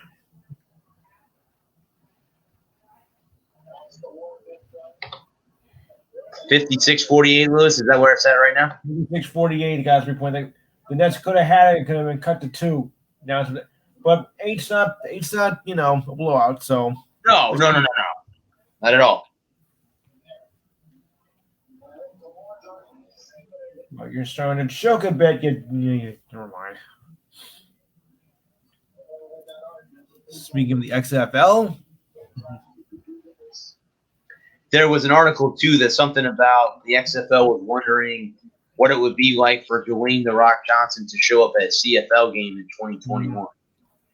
I wouldn't be surprised since he's an owner of the XFL and they're going to merge. Why wouldn't the owner be there at a CFL game sometime during the season? yeah, And the same thing with the guy that owns the CFL. Why would he not be in an XFL game? right. But So- how would it work out though? I mean, how would they work the rules and everything though? When if this comes to fruition. That's a good question because you guys were just discussing, the CFL only has 3 downs. The XFL has 4. Right. The XFL has no extra points. They don't allow extra points. You got to go for 1, 2, or 3 points. That was the rule for the XFL. So I don't know. Who you are. So that's a very, very good question. And what rules if they merge the leagues, which rules are they going to then incorporate? Yeah. I guess what you could do is if you're playing in a CFL stadium, it's a 3 down. Rules. XFL, it's a 4 down thing. It'd be too confusing. It would be confusing. But I'm just saying that could be something that they could lay into it and go, oh well, if you're playing in an XFL stadium, then it's going to be 4 downs. If you're in a CFL stadium, it's going to be 3. So I don't know. We'll have to wait. It's gonna be a disaster. Yeah. Wait. Okay, what the hell? Last week it was 3 downs. This week it's 4 downs. Like, what the hell are you doing? Yeah. No, I agree with you. The crazed. Wait, I got it. The Crazed Football League. There you go. The Crazed Football League. CXFL, the Crazed Football League. Yep. Because we don't know what we're doing. Scores! Rated points. Because every week we have different rules, so we don't know what we're doing. I've heard Braden Point just scored a goal, and the Lightning are back up 2-1 after 2. Well, they're at the end of the second period. Yes, Lewis. I mean, yes, I agree with you wholeheartedly that if they do something as stupid as that by having the rules change week to week, yes, they're going to have to come up with one set of rules for both leagues. Yes. Wouldn't it be something to have 4 downs in Canadian Football League? They would be shocked. They wouldn't know what to do. Yeah, oh my God, there's an extra down. What are we going to do? They're like, what? This is not Canadian football. Welcome to our world, pal. But then again, Canadians do watch NFL football, so they would be familiar with some of the rules. So it's not completely foreign to them at all. Correct. That is correct. Yep. They know. But Canadian rules are foreign to us. Yes. I can say that I've watched maybe a quarter of the CFL in all my life. So I think I watched about maybe a fifth. The XFL, I was at 2 Viper games before the season full, before COVID hit last year. XFL 2, not the original. Yeah, I'm sorry. Yeah, XFL 2, XFL chapter. XFL 2. Okay, sorry. Yeah, not the first one. Yeah, I'm getting technical. XFL 2.0. Whatever you want to call it. Actually, I have a signed football by the inaugural Tampa Bay Vipers team, coach and players, in my possession. Mm. I got it from one of my friends on Facebook. He sold it to me. How much? He sold it to me. I paid $50 for it. I would have given him 50 cents. I got a signed XFL football by the inaugural Tampa Bay Vipers coach and players. Actually, give me a minute, and I'll grab it real quick and show you guys. Hang on. Yeah.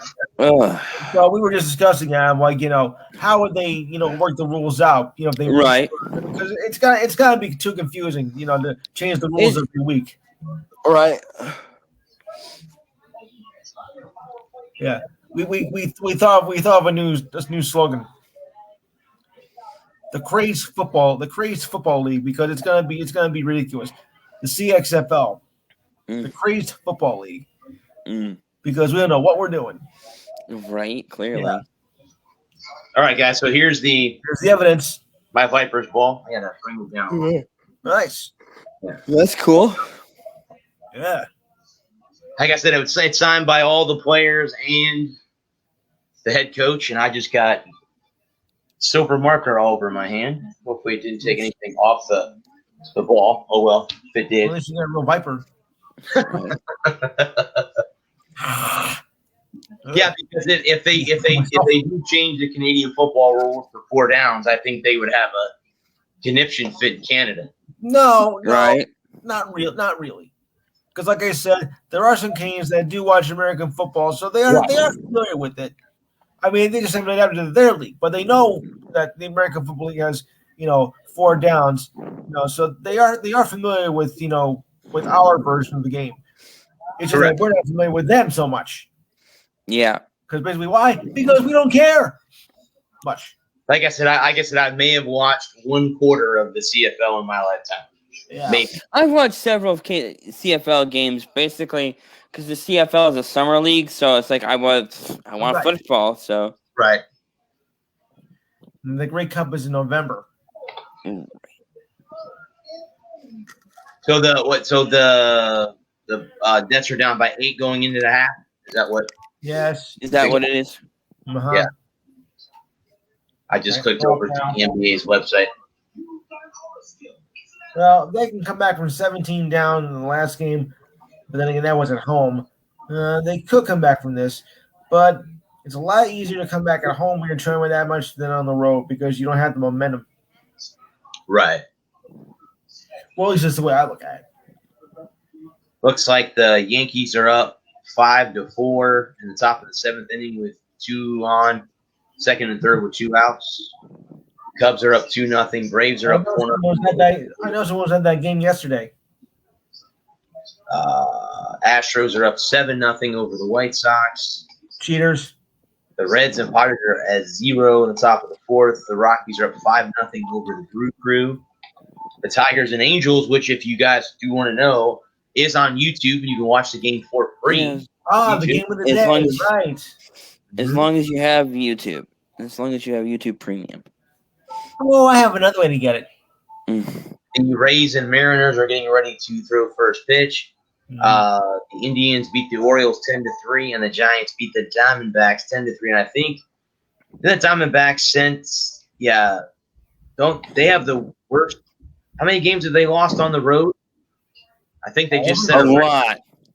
I think they just set an MLB record Let me flip it back to MLB real quick. Congratulations, losers.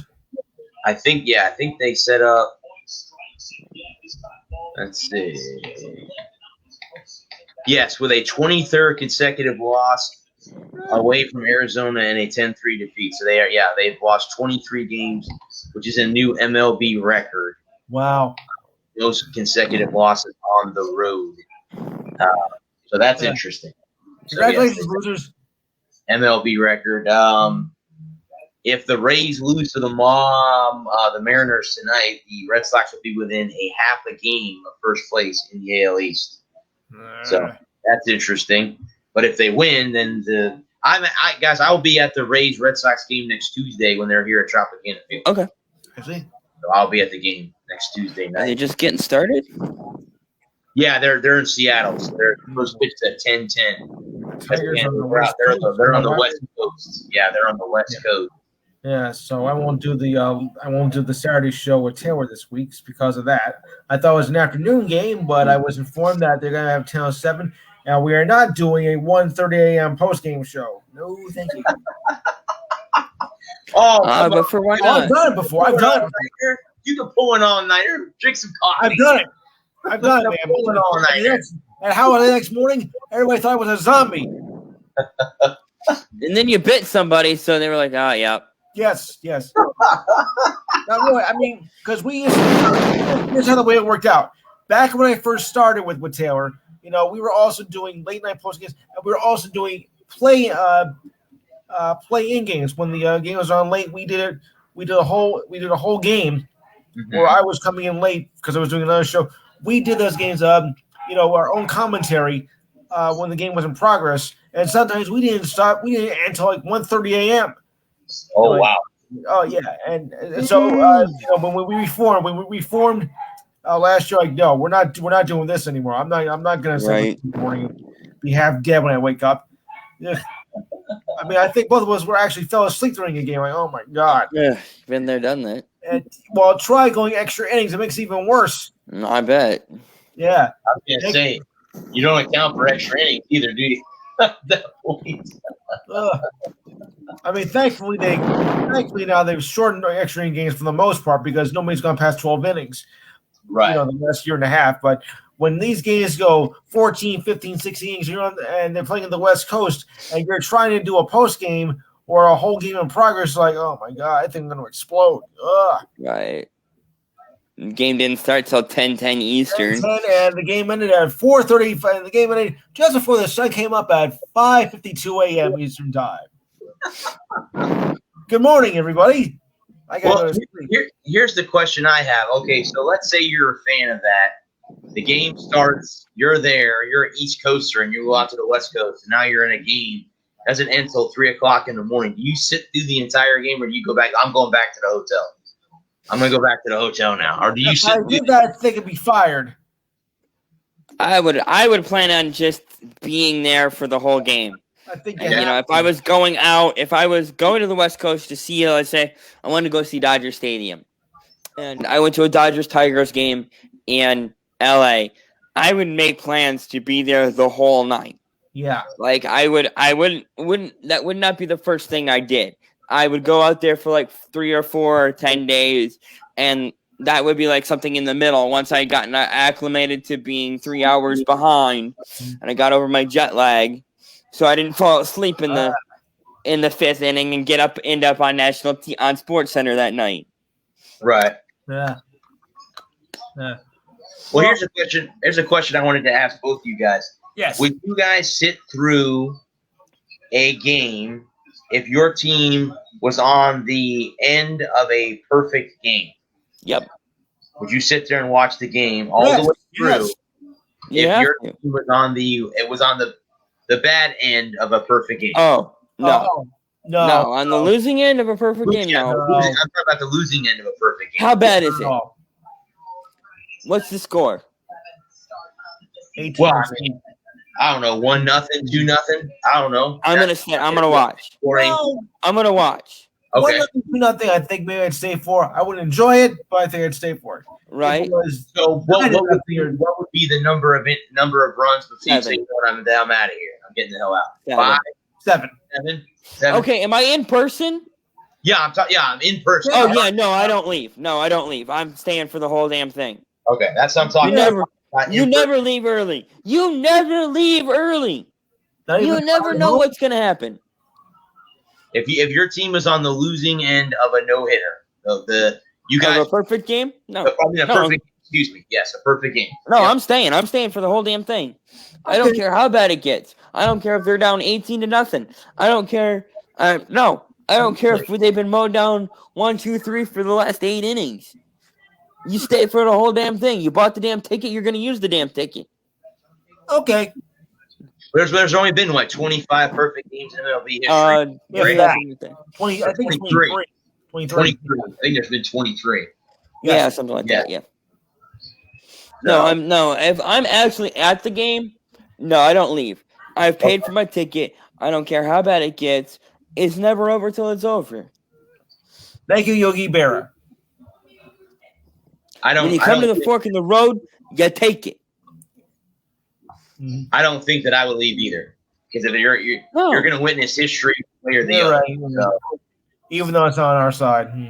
Yeah, Right? even- Even though one way or the other, it may be the most epic comeback ever. You guy takes you for a Yeah. takes perfect game into the bottom of the ninth. You crank 2 hits off of him, and you win the game 2-1. That's all it takes. All You you know is stay, a call you know- from- all you know is a call from Harry Carey, and we're set. Yeah. Just a bit outside.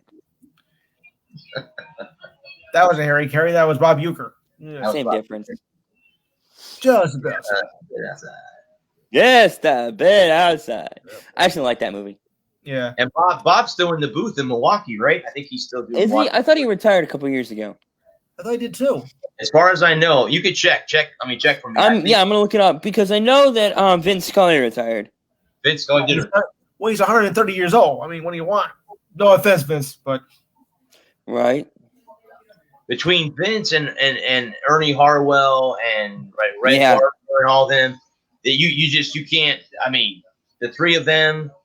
I don't think there was anybody better than those three. I mean, you can go down the Jack list. Buck, Jack Buck, you could throw Jack in that Yeah. equation too.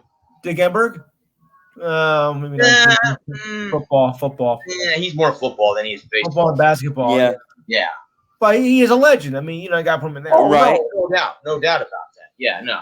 Where does Al- Costas fit in? If you're gonna do that, you could say Al Michaels too, because Mhm. Al's done everything. Right. Where does Costas fit in? He I don't like I would say Costas as a top play-by-play. Costas is a great interviewer. is a great. Okay. He's a fantastic interviewer. His interview, and he's done more than just sports, because his interview with Kamel Pagula Right. at the end of the 80s, I think there was an 89 or 91, somewhere between 89 and 91, is an excellent But you interview. call one of the greatest games ever. Game 1, 96 ALCS. Oh, that was the first game after the earthquake, wasn't it? No, that was 89. 96 was the well, they thought the ball wasn't a home run, but it was a home run. And then Mm. Bernie was the 11th inning on a 1-1 count. People That left was field. Orioles. That was Orioles Yankees. Yes. Mm. The Baltimore Orioles game. Yep. I like I think it was Vince Scully's call on Gibson's homer. You have been, she is gone. I don't believe what I just saw. No, that was Jack. That was Is it Jack. Jack Buck? Yeah. That was I thought it was Jack Vince Scully. It's the end of the improbable. The impossible has happened. Yeah, that's Right. Jack Buck. Yeah, that was Jack Buck. Yep. And then the shot heard around the world. Ernie Harwell was the TV guy that night. That was back in 1951. The Giants win the pennant. The Giants The win Giants win the pennant. That's how I was when Hasegawa hit the home run. Yes. Yeah, the Brooklyn Dodger. I talked to a Brooklyn Dodger fan, and they don't like to go through No. that. That was not good. Don't mess up my mother. They cheated. They saw the pitch out of the stands. He knew the fastball was coming. Yeah. So You know, this week actually is the anniversary for me. Go ahead, Lewis. This is I'm counting my local days with Eric. I have now been involved in this operation of some sort, way or form, now for 8 years. Congratulations, my man. That's awesome. Sweet. Everybody's thinking, well, wait a second, you've only been doing this show for 3 years. Like, no, because I started, like most people, I start out locally, small little operation, with Eric in South Orange, New Jersey, which is 20 minutes from my house on a good day. And, this all came up by accident, really. I heard a little birdie in the background saying, well, we got to get ready for the sports show. Like, gotta get ready for a sports show? Like, excuse me, I got to do something here. And then so I walked into the to the office of the director who was running it. Like, I heard a rumor that you do a sports show on Tuesday. Like, yeah, we do. Can anybody do it? Well, I don't know. I think my dog could do better than you, but what the hell? We'll give you a shot anyway. So, let's see what you got.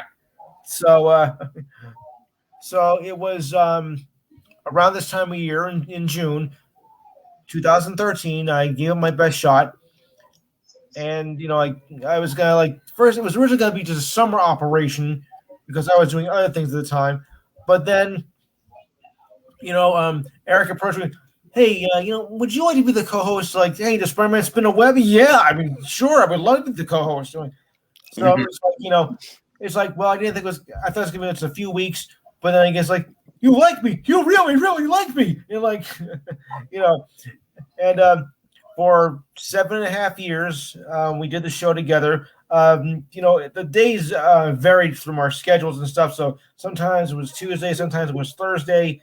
Sometimes, and all different times too. Sometimes like 4:00 in the afternoon, 8:00 at night, 2:16 a.m. on the third Tuesday of the month or whatever. But we gave it a good run, and Eric and I were quite a duo. We actually had another guy with us, Rashawn Madre, who's now with the police force. Oh, And okay. if it wasn't for them, I don't think I'd be doing what I'm doing now. Started locally, then going nationally, and getting to host my own show.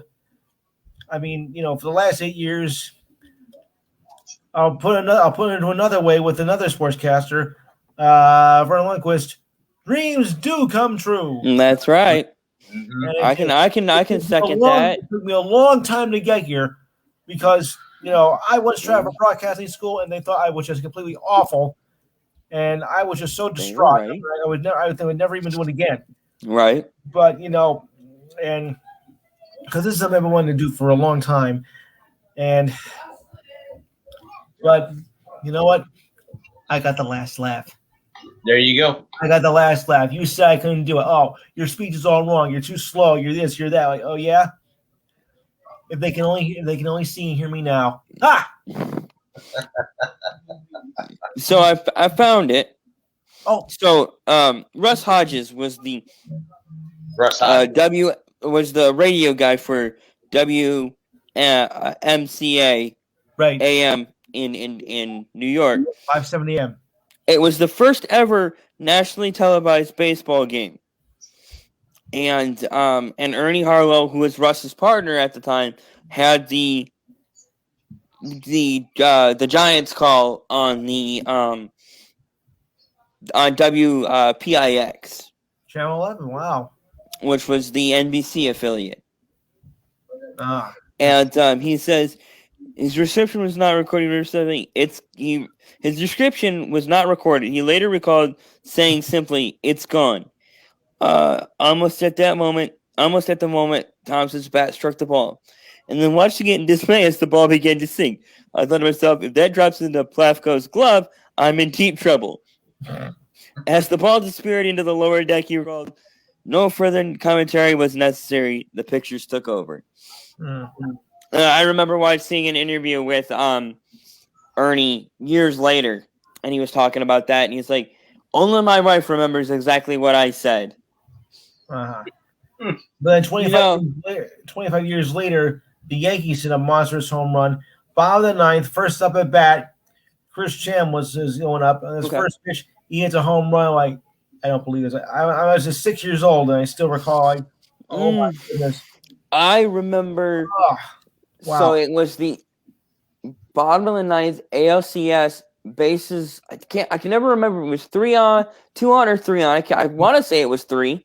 What year? Bases 06. Okay. Bases Oh. bases loaded grand slam Yeah. for And the Adonias. Odonias. Yes. Yeah, 2000. And I saw it. yeah. It was on Fox, and Buck had the call, but we were listening to the radio. So we had the TV on, we had the radio going, because I've never met anybody that really likes Joe Buck.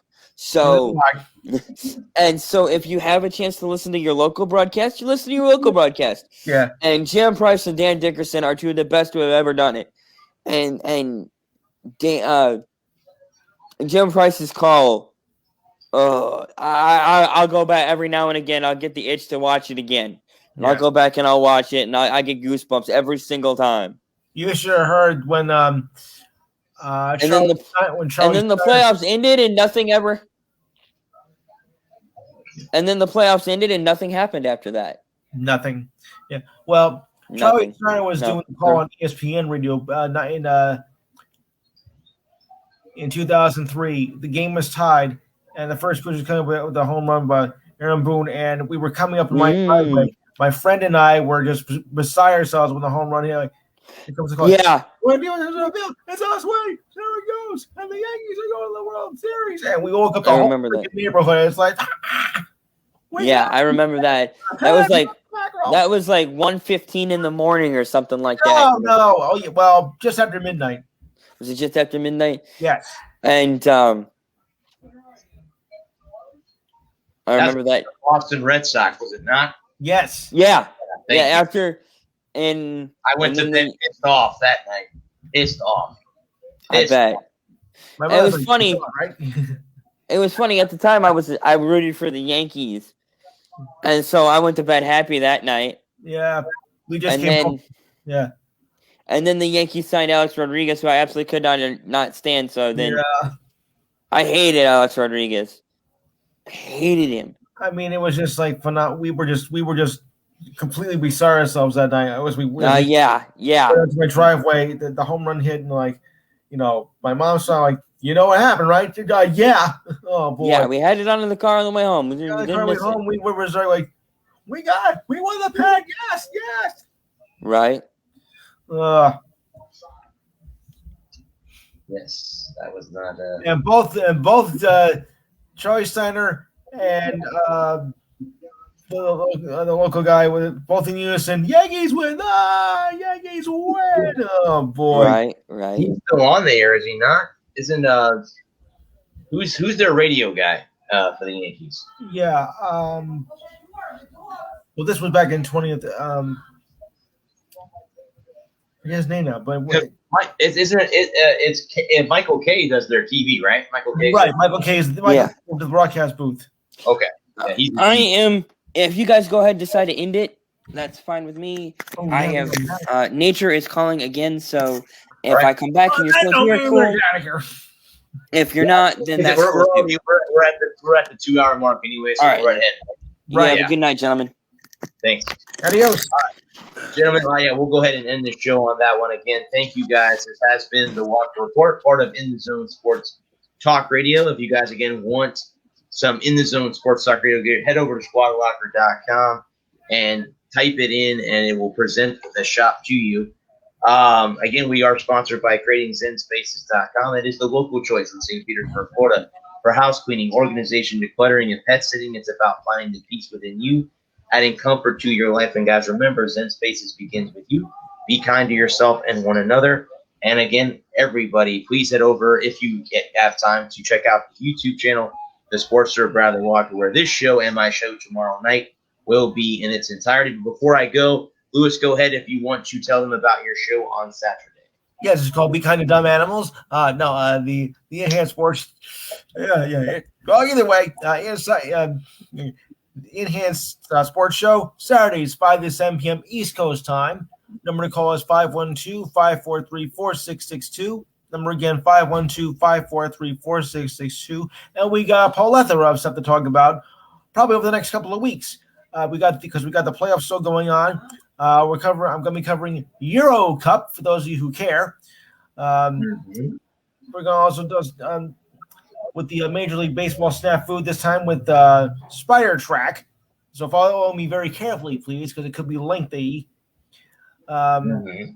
Yeah. Also, of course, we'll take on U.S. Open golf and see if Mickelson has a prayer. Probably not, but we'll see if he still does. So Gotta have a good. yeah, college baseball, and the whole was so tune in. It should be a very interesting show. Remember, that's 5 to 7 here on the East Coast, since I'm based out of New Jersey. And the number to call again is 512-543-4662. Try us, you'll like it, believe me. Yeah, guys, definitely take it. Go over there and give Lou some support. He has a great show on the weekends from 5 to 7. But again, before I go, guys, as I always do, I thank the first responders, doctors, and nurses who have been the heroes that took care of us all last year during the pandemic. Guys, the pandemic's not over yet. I am aware of that. COVID is still out there. It's just not as prevalent as it was a year ago at this time. So those are, thank goodness to the vaccines and everything else that's going on out there that people are doing precautionary wise to keep themselves from getting sick and everything else. Also to the men and women of our armed services, both active, retired, and the ones who have left us. Thank you for your sacrifice. We wouldn't be able to do this show every week and have fun like we do had it not been for what you guys do for us. And the police officers, firefighters, and paramedics, thank you for keeping us safe domestically. Guys, there will be no show next week. I'm taking the week off. I'm moving my new roommate in. I'm going to take the week to kind of get my place in gear for him to move in.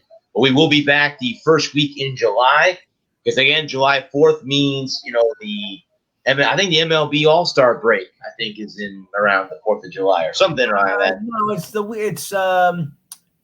I think it's going to be on the 14th. 14th, okay.